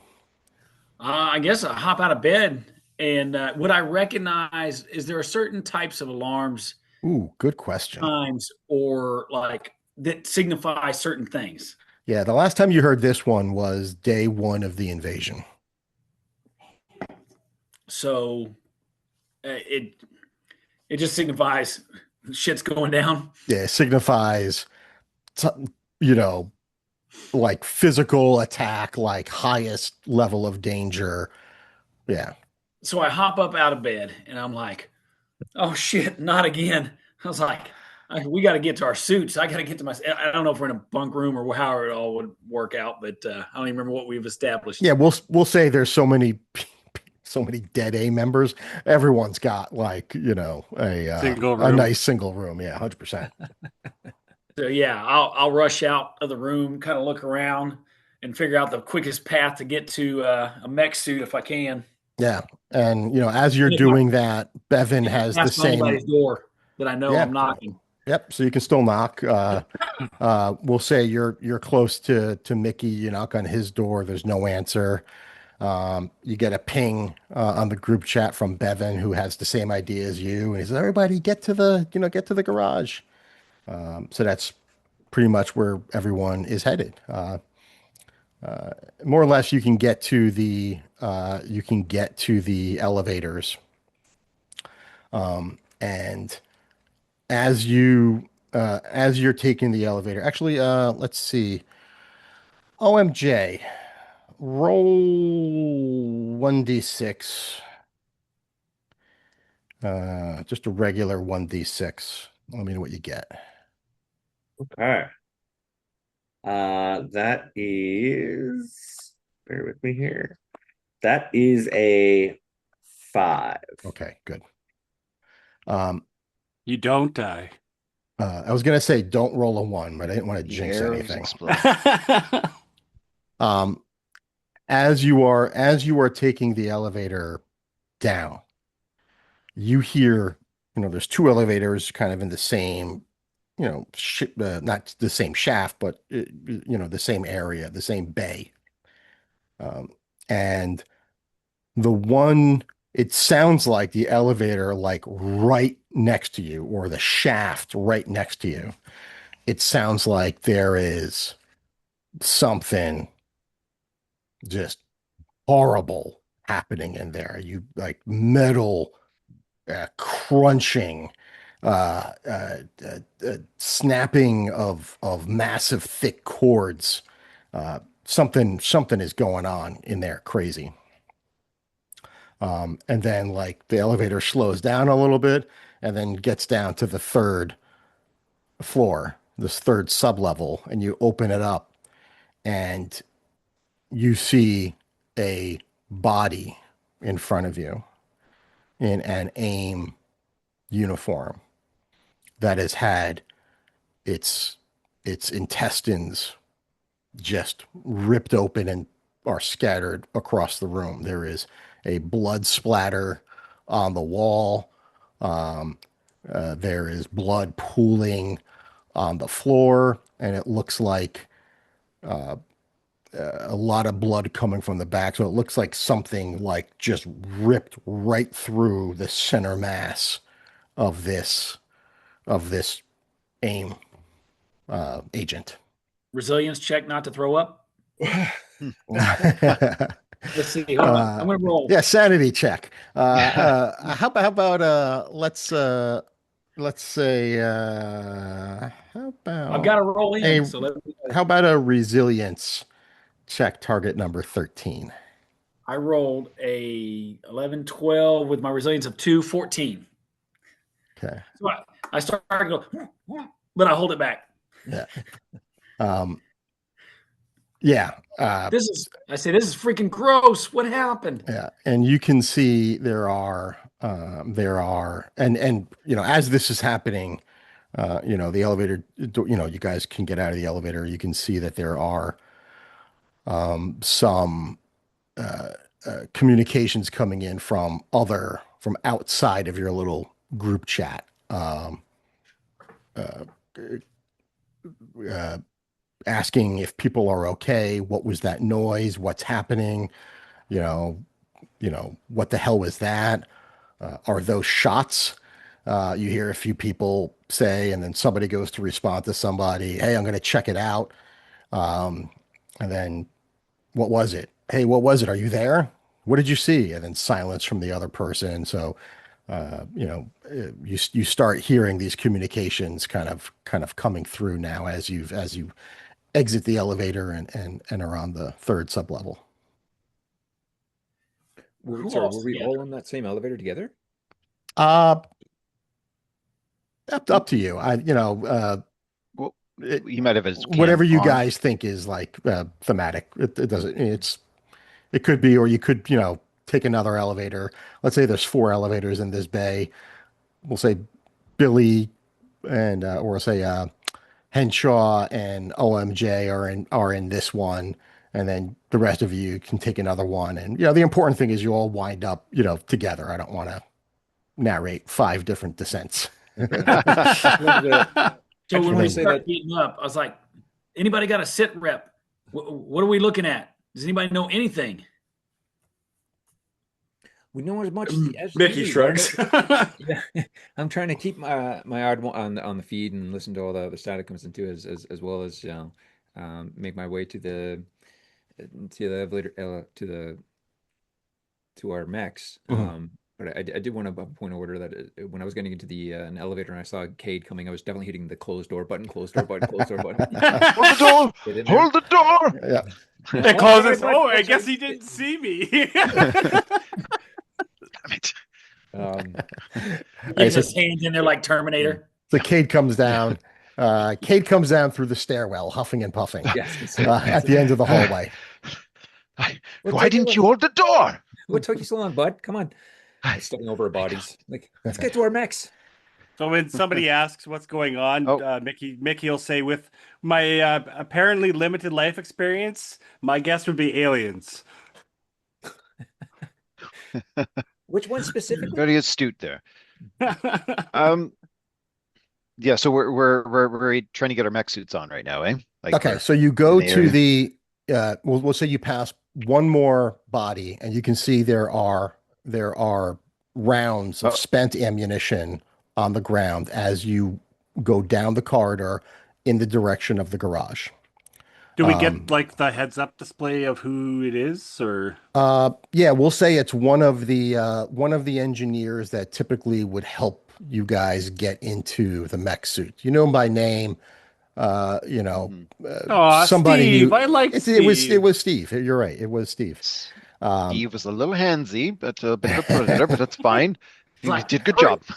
Hurry up, guys. Looks like we're on our own. We might have to help each other get into these things. Let's go. Mr. Bouchard, adorn me. Okay. Don't worry, guys. I have notes. One thing you notice though when you get in,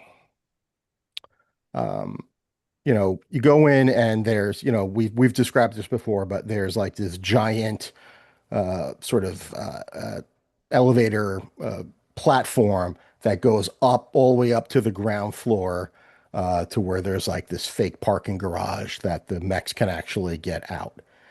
That elevator platform is elevated. It's in the up position.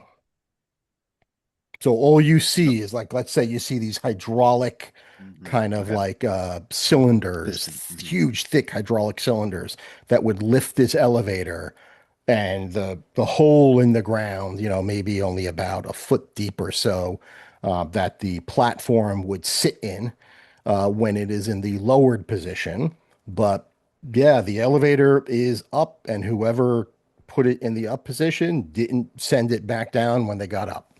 And there's no switch on the ground floor here? Yeah, you can do the switch on the ground floor. It's just that nobody did it. All right. Bouchard, you're good with elevators. Who doesn't send the elevator back? That's just rude. But as rude as not holding a door. Could Bouchard, Bevin get the does. elevator this time. Yeah, Could I I was gonna actually say. as we're looking around and I'm going to my usual mech suit, something rattles in Cade's brain, and it's actually been playing in his brain quite often since he was meeting with I am the best. Oh, no. not that. No, I am so smart. No, it was the cryo when we were looking with Dr. Crowder, we were observing a video and we saw a alien that was held captive and being tested on, and it was getting loose because of the corrosive material that was eating through its chains, and it got blasted with cryogenic freeze rays or Uh-huh. whatever A.I.M has the equivalent of. And I remember one of our mech suits from the other team, they had a sort of a an apparatus that could shoot those I guess freeze rays, Uh-huh. for lack of a better term.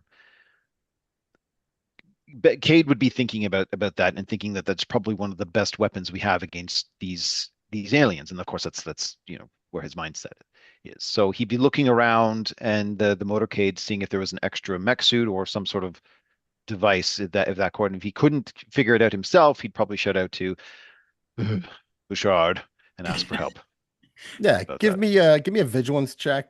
Just make it a target number 11. Oh, nailed it. Okay. We've got 15 on the die. Awesome. So plus, yeah, Yeah, so I'll say plus you 3. notice three things.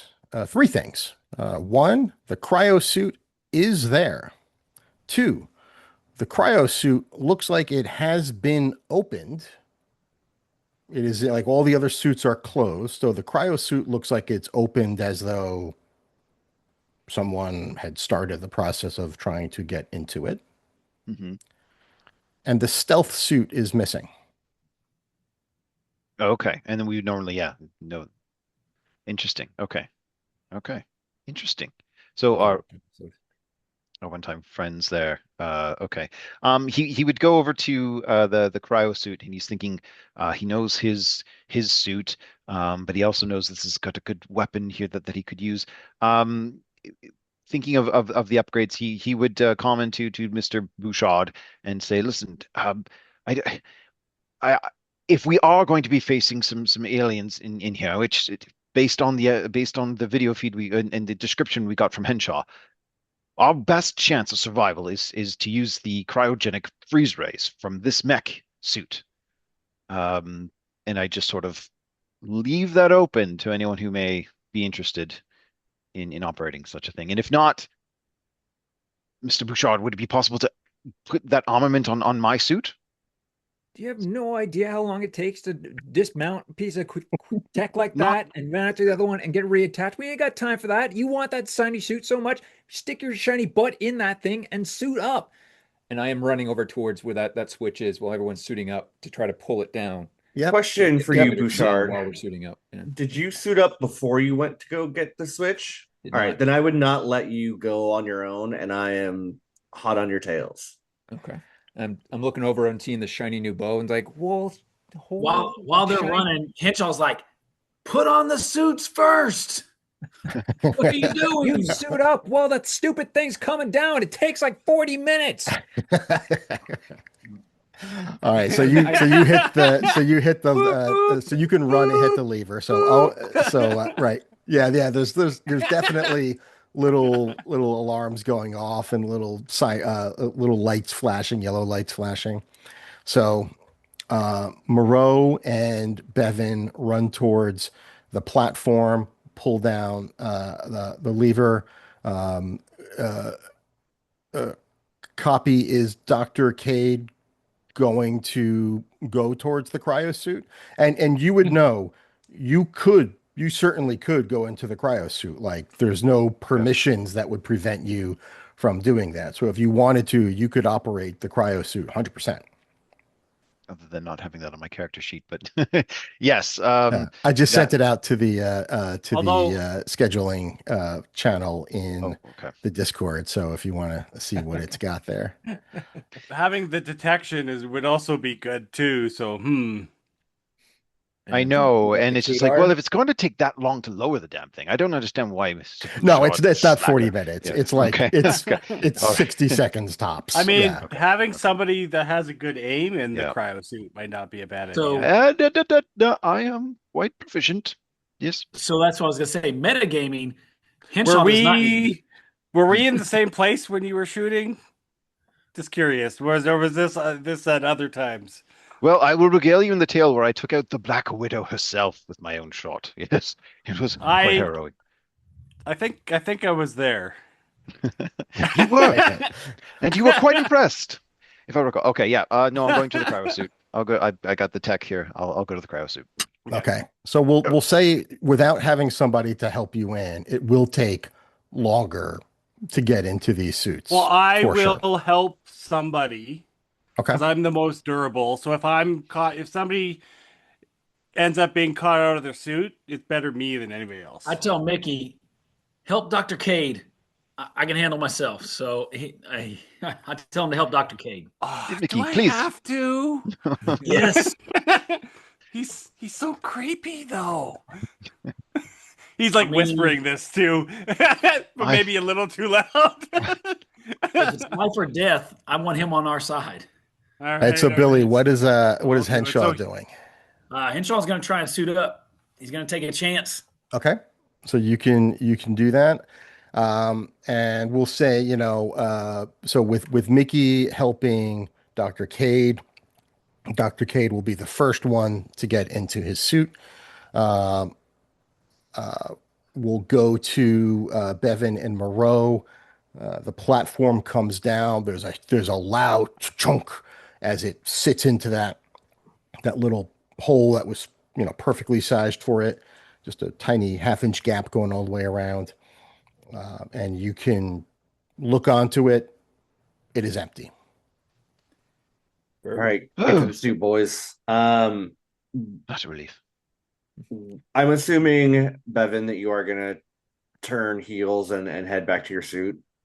Yeah, like as soon as the elevator's down, Yep. I didn't even know why we were waiting around for it to come down. Like as Yep. soon as that switch was gone, if it was automatic, I think I would have been running back Yep. as it was OMJ turns cranking. around and Bevin's already running. Yeah, if I they would have turn. I would have Okay, been like, I would have been following whatever he's doing. But however, I would like Fuzzy. I would like to open up a private channel just to myself and whisper into it, your puppy dog's on the loose, isn't it, Forsen? And then take a beat. We'll say Forsen's on the fourth floor, Yeah. so Forsen is not I know showing. someone's gonna catch this message. I don't care who it is. I'm just saying it. Big And Brother's listening. Yeah, I there's mean you could do that on a yeah, I'd say Open there's channel. no way for you to get him direct, I do not care. but you could just put it through Yeah, the main I chat. know someone's listening, and even on my private channel, and that's Oh, I it. hear what I'm sorry. I get it. So you're Yeah, deli got it. So the expectation is you think someone is someone will listening get it. in. Yeah, Yeah. and I have a hunch. I know you're not going to get this, but at least not right away. I have a hunch you told Roxanne no. Whoever let the dogs out, that's your spy. And then just click, and then go get Okay. suited up. Yep. Um, while you're doing that, give me a vigilance 13. The rolls have been low today, except for this one, 16. Oh, Nice. hey. As you are looking through the chat and you're noticing a couple people, one, you're noticing that Forsen isn't sort of online right now, and then it made you at least look at some of the other familiar names. You can see that at this point, both Jen and Mark are not showing up as online anymore. You're getting the gray user unknown kind of response back if you try to click on them. Any attempt to communicate with them is you're getting like a, user unknown error. Okay, I will file that away. And obviously, as we get back to the suits, I'll notice, or at least I assume I would be able to tell that the cryo suit was still there. Yep, And the that cryosuit's there, but the still suit is and not. the stealth suit is missing. Okay. Yep, gonna file that away. I won't tell anybody on the team any of that yet, but I will Yeah, make don't note of don't it. don't tell Mickey if you want him to be focused. I think Bevin would be making sure that everyone's getting their suits up done right. And probably being the most familiar with the suits. So I think he'd be helping even Monroe get into his, Mickey get into his, and he'd Mhm. definitely be one of the last Well, people. so Mickey, so you usually he uses notes, but like when stress kicks in, basically he goes back to his eidetic memory. So like he's read the manual, he knows how to do it, but he's not confident. So usually he goes by his notes. So when he's putting Kate into the suit, it's like step by step, like this one, this. I think Wow, even very effective. Bevin Very. would notice that too, and he's like, "Holy crap, who put you in this thing? This is you're done up perfectly, man. Wow, Yeah. well Yes, done, it fits Cade, very man." snug. Yeah. I'll- And even if Mickey's putting himself in his suit and he'd be looking over, checking it, Well, like, "Oh, Mickey would be last, so he would go to Cade, and then he would go to the next person. Basically, that seems like they're ready, either whether it's Bevin or OMJ. Um, Greg, he would probably leave because Greg I told him to worry about everybody else, but he would go eventually to Greg just to make sure that everything's good. So he'd go down the line of like, because his thought would be like Bevin next, because OMJ has a gun. Like OMJ knows what he's doing. Right. yeah." I think even Bevin, if he was running back with him too, might notice that shiny new bow he's got with him. And he's like, "Well, tickle my testicles there, bud. You got some nice new hardware there, bud. Who gave you? Wait, was that in the case?" It was in the case. Wow. What case? And that's There was a that's case? legit. That's got like is that numbered? Is that authentic? I, I assume it's a limited edition of one. Yeah. Right on, bud. Calling me jealous. Nicely done. All right. So if we're all suited up and everyone looks like they're good to go, if we're not jumping the gun, I guess we're heading towards the Okay, elevator. yeah. So you can get on the platform, and like this definitely takes some time for you guys to get through all this. But yeah, you can absolutely, uh, get on the platform, hit the button, go up to the top floor, So and I'm assuming the back of the elevator is the opening when we get up to like ground level. yeah, it's like think of it as like a platform. So it's not enclosed. It is just a platform because theoretically you could just drive a car into this. You could drive a truck onto this platform. So it's just a huge platform, that goes all the way up, and then there are doors in front of you that would open, but the back is exposed. So, you know, Well, by the OSHA back, would I mean when have, you get onto the elevator, facing the back, that's actually the front, like where the doors are when you get up to the ground level, right? I guess you mean to keep an eye on if anything's coming behind us. Yeah, so I'm just saying wherever the doors are, that's where Mickey will be. okay, yeah, yes, yeah. Yeah. So again, like think of it this way. You are walking onto the platform, you are still facing forward. The platform, there are no walls, there are no doors behind you. You just walk into the platform. The platform rises and then meets doors in front of you. And then those doors open. And then that would get you into this sort of parking garage type Oh yeah, area. yeah. But back, I mean when we like you're walking onto the elevator, Yeah. where you're facing, if you don't turn around, will be where the doors are, right? 100%. Right. Okay, yeah. Yeah, yeah, yeah. Sorry, I didn't 100%. explain it very well. So yeah, you can open that up. There's this, parking garage type area. It's like a little private area. You can walk through this parking garage and eventually get to the streets of New York. I think it's 42nd Street that this is on. You're got the Starbucks across the street that you've rated before. It's a cool, crisp night. It's still the winter. February, isn't it? Yeah. Yeah. And yeah, give me some vigilance checks. Everyone, let me know if you get any marvels, and we're looking for 13 or higher. I got a Bevin, Marvel. Bevin Uh, would be jiving I got a oh Marvel my God, Kade. 18. Wow. Bevin would be like, hey, Kade, why don't you turn on that Kadar of yours? Oh, wait. Oh, So I rolled a one, a Oh, two, and a three, so that I got six Oh my gosh. Okay. on brand. So Mickey's probably actually because he helped Cade get into his suit while everything was going on, but now he's actually realizing that Cade is in Mark's suit. So now he's probably focused on that. That his like his limited intellect is kind of like churning. Um, okay. Billy, what Henshaw sees is, there's still some a little bit of snow on the ground. Most of it's been cleaned off the streets, but there are still some piles of it here and there, and you can see uh, kind of on the like the sidewalk area where some snow had been piled. Um, you can see what looks to be a relatively fresh, you know, human footprint, as though somebody just walked across this area, going sort of towards Sixth Avenue, which is towards the front of the AIM building. I turned to the others and was like, guys, it looks like might have had some recent company. There's looks like there's footprints over in the snow. Seem fairly fresh, so be on the lookout. I don't know if it's hostile or friendly. And we've been able to determine that they are like human footprints for sure.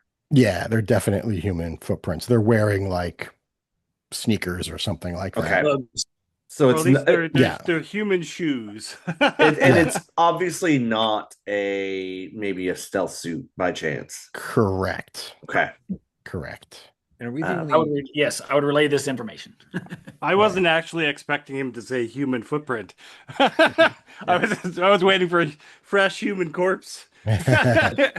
To that effect, is there anybody else out there? Are there like automated weapons or turrets or anything like that, or being manned, or is it just us, or do we have like any Uh, other it's personnel? just Or you. It's just you guys at this point. Yeah. and it And was a whatever left the perimeter footprint you alarm. don't see in eye shot or yeah.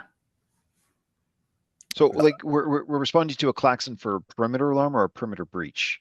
Uh, you didn't discern that. You just decided to go up the elevator and Yeah, that's leave. true. We're getting the hell out of here. Yeah. No, I think that's our standard operating procedure, right? Like if there's an alarm goes off, we kind Wait. of Uh, like go out yeah. and we To do to be fair, security. there's I don't want to say you shouldn't do this, but you don't have a definitive reason other than you saw the elevator was up. Yeah. So in other words, that's the only evidence you have is that something or Yeah. someone So, else left, but that doesn't mean you have any evidence that the threat is out there. right, and that's Well, where Cade would be sort of communicating and saying, what, where is this threat to exactly? Do we have orders right now? Like, what do we know what we're looking for? back to No, the original situation. We don't see anybody, even though I saw these footprints within eye shot if we scan around or if I scan the immediate vicinity. Correct. You don't see any movement at all. so I guess so is it snowing right now? Uh, let's make a snow roll on a one. It's snowing. It's not snowing right now. It's a Oh, okay. it's a So crisp, it'd pretty be hard to clear, tell cloudless night. how old the footprints are then. Um, You're It'd be fairly recent harder with anyways. If it Marvel. was snowing and it was covered over, then they wouldn't necessarily be super fresh. yeah, uh let's say there is a light dusting within the last 24 hours. Okay. So it's not actively snowing, but there's recent enough snow where any other footprints would have would have had a light dusting over them? Good question. So they're less than 24 hours then, basically. I mean, it wouldn't be Mickey figuring this out. That was just kind of my thought. So Bevin will be saying aloud, like as interesting as looking at sneaker footprints is, boys. I think we need to keep an eye open for an active threat, and I'm not seeing anything out here. Are we, we haven't gotten any direct orders. Are we even supposed to be in this location, or Well, like, I to mean, be it seems pretty fair, clear. Mr. Bouchard, we kind of followed your lead up the elevator. Was there any reason why you decided to use the elevator again? Well, I mean, the last time that little stupid alarm went off is because a giant ship crashed down in our friggin' backyard there, bud. So I figured, okay, let's at least check our own friggin' street and see if she's clear. I'm not seeing Is, anything else. Now I'm thinking maybe the action's on the inside. is Chess Well, up let's here? go. Chess is I not say, okay. let's get uh down to where the action is. so I Huzzah! guess Mickey will try to message the first person that he would think of in a crisis. So he tries to like get a hold of Sophie. Hmm. Um, we'll Yep, the say I'm trying to think of where Because people at one are. point she also was kind of higher up Yeah, yeah. in the know. Um, uh, we'll say, all right, before I answer that, uh, Okay. so I will answer that, but I want to orient kind of where we are right now. Okay.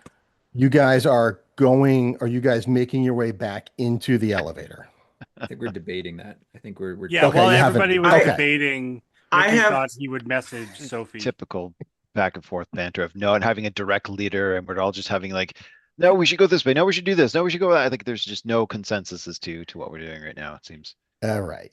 Well, I believe Dr. K on multiple occasions, this state and this state and this state, you said that you were the leader. All right. Oh, Aaron, before I answer your question, Mm-hmm. roll 1d6 for me. Uh-oh. Do Is it not snowing? This die explode. roll will this is have this is life or death. this die. Yeah, yeah. Well, This I die didn't get roll. a 1. I got a 2. You got a 2. Okay. Yep. That's one adjacent. Okay. Um. Okay. You get a response back from. Well, how are you? Do you want to do like a video call or do you want to do a? Well, it Um. would be probably video. Okay. Um. And if Com. video didn't work, then audio. Comms come up and you see. You see Sophie and her boss, Brittany, and they are both kind of hunkered down. It looks like in a in a corner somewhere. Um, it looks like uh, maybe it's like the cafeteria. Um, What floor is that on again? and there's So that would have been a different one then. Think. uh, no, it looks like well, let's see. Where would Because they I be? was at one, but there could have been like there's Yeah, no, I probably mean, multiple. 20 minutes have gone by in time. It's the time I it mean, takes. Yeah. okay. Or No, 10 that's minutes at fair. least. That's Yeah. fair. That's fair. So yeah, I'm trying to think where they would go. Um, um,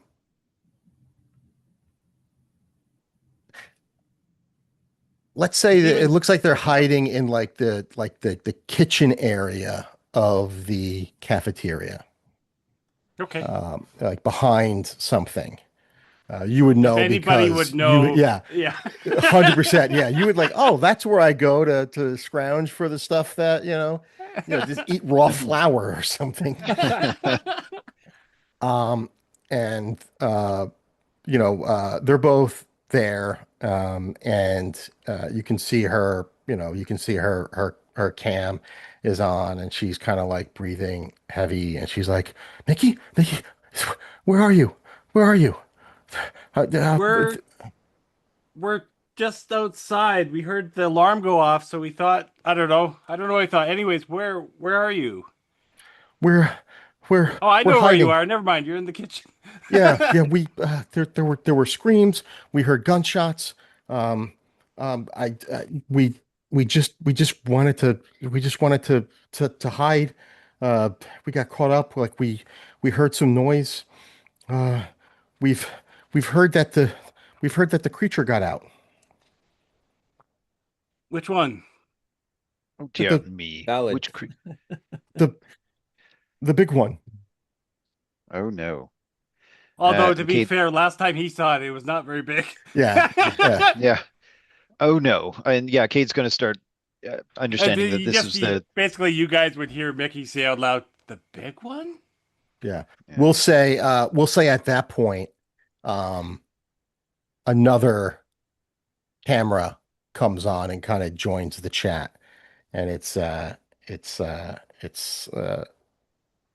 Sergeant Nate Weathers.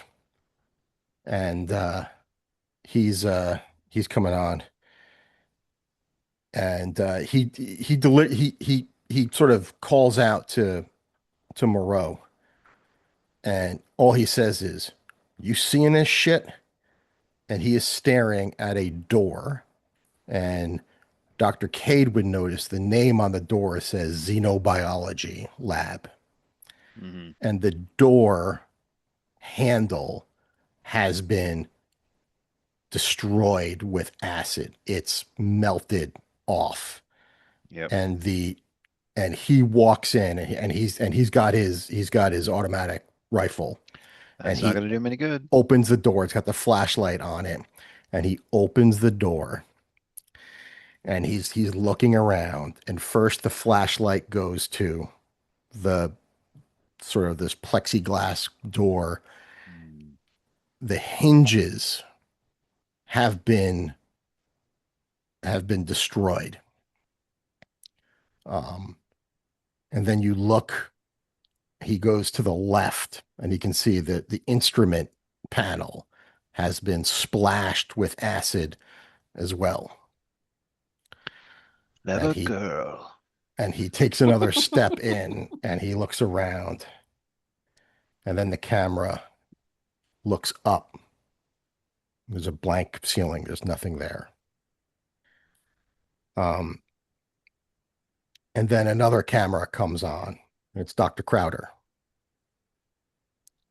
Is that true? Did that leave? Is our IP intact, or is it gone? Does anyone have eyes on the creature? Um, So while all this is going on, Mickey's gonna say, "Sophie, stay put. We're coming to you," and he's gonna hit the elevator okay. for it to go back down. Because I assume everybody came back, right? Uh, at this point, you guys are still outside. I mean, yeah, Oh, you okay. guys are all together outside. Do you want to, at this point, start Yeah. moving? So Mickey's gonna say, "Sophie, stay put. We're coming to you," and he's gonna head back to the elevator. Okay. And she's like, "Oh my God, hurry, hurry." Uh, This time, hold the door. He's going to start running towards it, the elevator as well. Yeah, I forgot it was Becky, a little bit removed. Like you get up on the elevator and then you have to walk a bit to the. yeah. There's a little bit of, just like, yeah, you got to walk through. So yeah, you can make your way back through, get into the elevator, So make he's your way gonna Before he's down. running we he's running back to the elevator basically. Okay. All right. You guys before are we get all, on the lift, yeah, and I guess this is a question for both Cade and you, Fuzzy. yeah. Is it possible with the cryosuit to just put like a soft layer of frost on the lift before we get on? Mainly, I want to make sure that we have a way to maybe see if something Oh yeah. stealth gets on the lift with us, like and leaves footprints before we head back down. 100% love that. It's got elemental infusion, so you could literally just touch the ground and do like the Oh, Iceman thing where, Hell yeah. it just everything gets a little frosty. 100% you can do that. Hey, Cade, I Cool. I totally heard you with this brilliant idea. On the way up on the elevator, if you want to just like put a layer of frost down so we could track maybe some footprints if something is coming on or off this lift, that would be brilliant. Good thinking.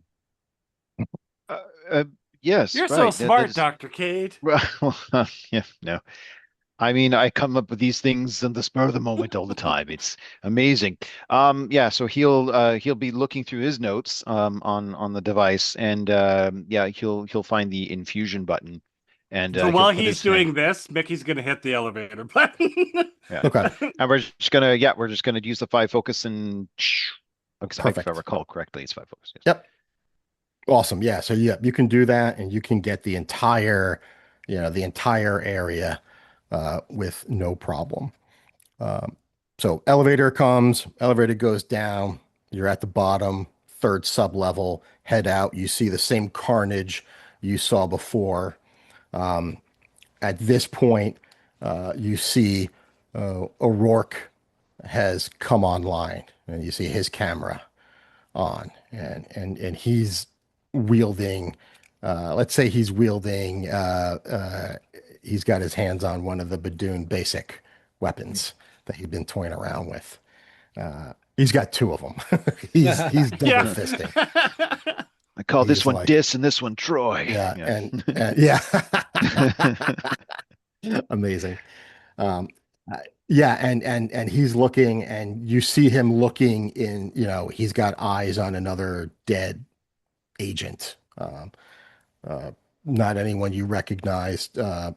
We'll say It's Luke. it's one of the guards. Okay. It's one of the Oh. higher, level Oh, the ones we guards saw in from the the map. fourth sub level. Because he's got a different mask on, and he's, you know, uh, whatever weapon. Actually, actually, the first thing O'Rourke does is he puts down one of his Badoon weapons and Mhm. picks up whatever this guy had, Yep. and then Yeah. he's like, "Oh Yes, it's- God!" It's like, yeah, this guy has his chest has been like something has punctured. He actually like moves the guy, rolls the guy over. You can see something has punctured just straight through him and ripped out, and there's just blood everywhere. And he's like, whatever this thing is, it is angry. So Um, when we Yep. get to the bottom, uh-huh, Mickey's because there's multiple elevators up, so Mickey's gonna lead everybody to the elevator that's closest to the kitchen. uh-huh. Yep. Point of order, though, but as we're leaving back into this room, Bevin remembers to grab his hoverboard that we took Oh, off okay. the ships. And he's got Does his he say little anything to anybody else? well, hopefully no, because he Well, I comes thought over we and grabs his board and gets on it, and then he's got Yeah, his aren't they attached to our? Didn't we kind of like have like an attachment thing on our mechs or something? No, but they No. were supposed to be too big to use in corridors, if I recall correctly. We were I think we said, what did we say? That they weren't, yeah, they weren't really designed for, combat necessarily, but they yeah. could yeah. instead of If taking you an want it elevator. to be like just kind of, I'll say it won't give you an advantage. In fact, what we'll say is that you are concentrating so hard to like handle the corners that you are ultimately moving at the same speed as Slower everyone than else, Yeah. but you well, at look least cool that's doing it. that's the It's point. it's tech, Yep, and you're using tech, and that's great. that's how we go. Um, That's great. Good for So you. good for you. Chess comes on line, Everyone, shut up and listen. and she's with the cameraman, and she's still up on the second She with floor. the cameraman? Sorry. Oh yeah, they were Yeah. canoodling. You shut your mouth. She's up on the second floor, and she's like, "What, guys? It's quiet up here, but is everyone okay? What's going on down there? I'm scared." You just stay where it's safe. Keep that camera guy in front of you, okay? If anything comes at you, you stick him in front of it, all right? We'll get to you soon. First, we got to go to the cafeteria, but stay where it's safe. I recommend just staying put. Go to the why are you going to the cafeteria? There's no time to eat. There's alarms. Hey, there's Is this always time to eat. So I'm going to regret doing this, Yeah. but I gave Chess a promise that I would keep her safe. Oh, we're gonna split the party. So we are going to split the party. Oh, I fucking love this. All right. Yeah. Jays. And Bevin, if you want to come along. But I made somebody a promise and I'm going to keep it. Heading to Chess first. The other boys can take care of Those in the cafeteria. Oh, I gotta stay with Kade. Yeah. Bevin's going with OMJ then, like, let's go get my girl. We're going to bed. Maximum chaos. Let's go. All right. All right. All right. No, Okay. So we're you head to one elevator and you hit second floor. And the two of you guys, let's well, it's Henshaw. let's I just know. say this was your last moments. What would you say to one another just in case these were your last words? I'd be taking my wrench and I'd be tapping Kate in the crotch and Mickey in the crotch and I guess I don't know which way Billy's going, but I'd be Henshaw as well too and be like, boys, keep your stick on the ice. And I'd be going up the elevator. All right. Stay frosty. Yeah, so that's my line now. Ice to meet you. Yeah. Wow, wow. Have a nice Moreau day. and Bevin pop into one elevator and head on up all the And way up to the second floor. while we're in the elevator, sorry, I don't mean to dominate Yeah, the no. session so much, but I would turn to Bevin and just ask if one of the suits was off network and disconnected, could you use I don't know like your knowledge or some sort of tech to be able to track it still? Oh yeah, dude. Oh, didn't you know? All these suits have tracking devices on them. We just got to turn them back on remotely. Oh Okay. wait, no, that was a secret. We weren't supposed to tell you guys that. Um, I have a sneaking suspicion that we'll need to track somebody at some point. Um, Well, we'll need O'Rourke's passcode if we want to do it the easy way. The hard way, we'll just have to spend some time hacking it. okay. The stealth suit being gone is giving me some reason for concern. Um, and I think we may need to track that down at some point. Stealth suits and being gunned. All right, if you think so. How can Yeah. you tell? Yeah, things is practically so hard to see. Well, it's not in its slot, and the person that was commandeering it is off network. So putting two and two together. All right. Once we get a moment, maybe we can track that down. But let's get our All people right. safe inside Yep. first. Yep. Okay. I hate this elevator music. Can't they play something more upbeat? God damn.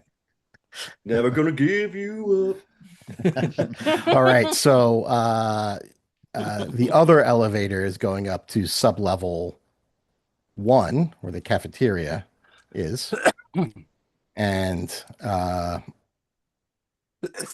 as you are going up, you have Sophie and Brittany are still on the are still on cam.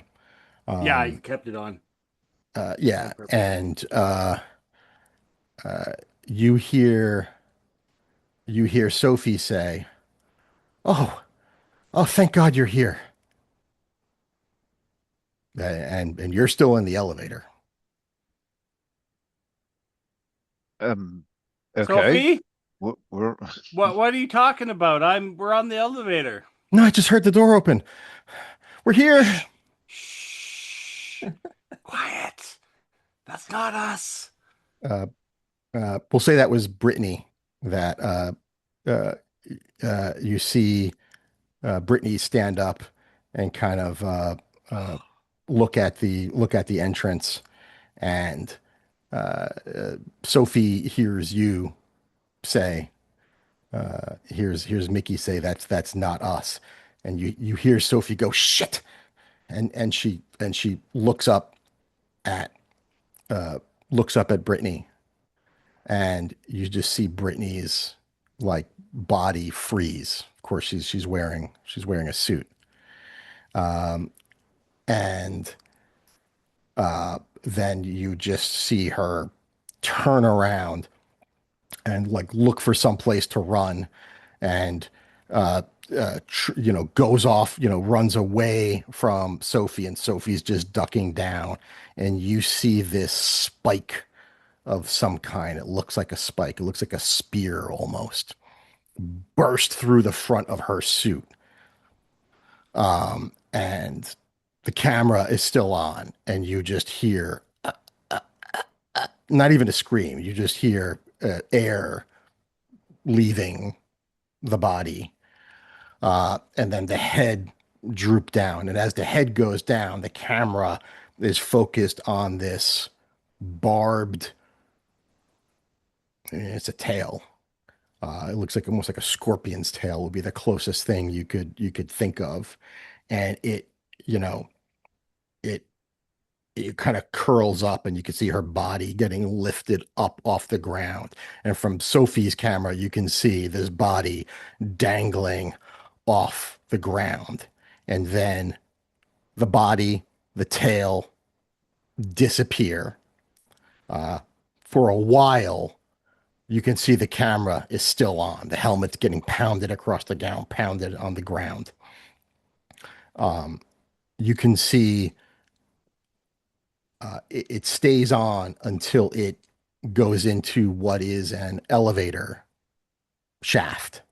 It runs to one elevator on this floor. There's a couple different banks of elevators on opposite sides. One of the elevator banks that you guys didn't use looks like it's been ripped open. And you can see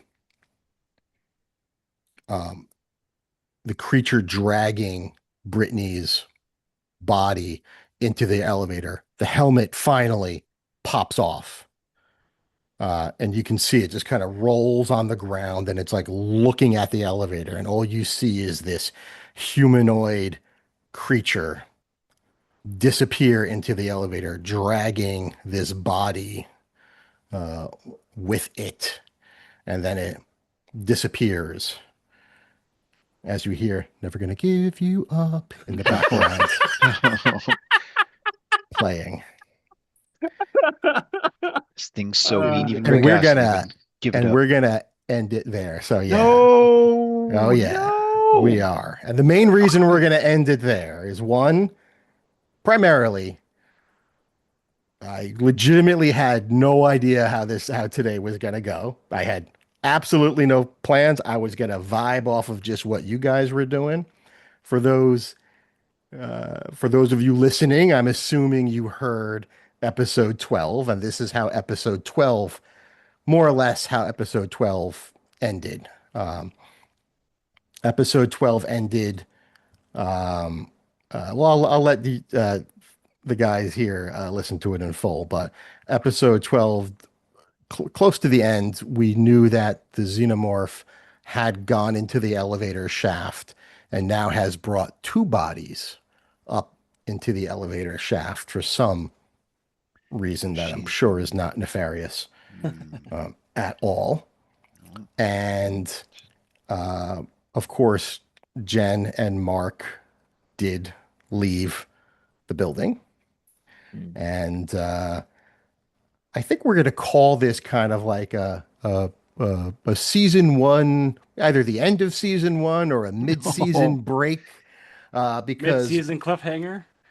we need to. So, and this is just letting the listeners know, and a little peek into the way I like to run games is what I need to do is I need to ask the players, what do you guys want to do next, so I can prepare. There is any number of ways this could go.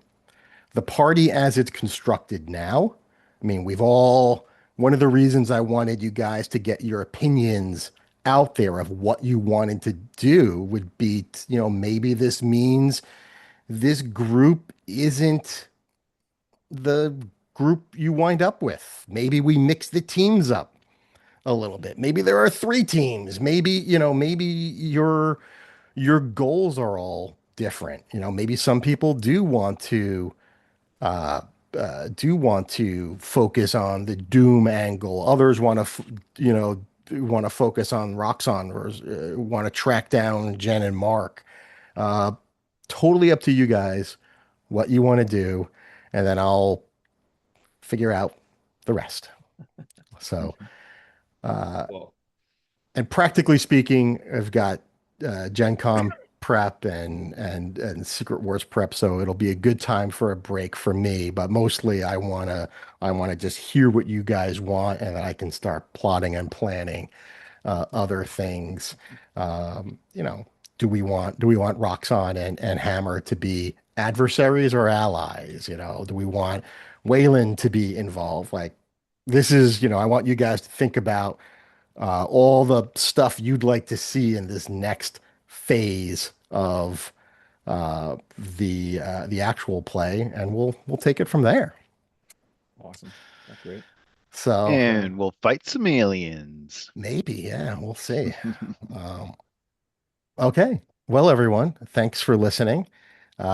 We'll take a little bit of break as we decide what the hell we want to do. What do you think we should do? What ideas do you have? Help us decide what our options are for moving this thing forward. Because I surely do not know. Because I just follow these guys' lead. So anyway, thank you guys for listening, and we will be back relatively soon with more of this crazy group of characters. Thanks, Awesome. everyone. Thanks, guys. Thanks so Bye-bye. much. Have a good one.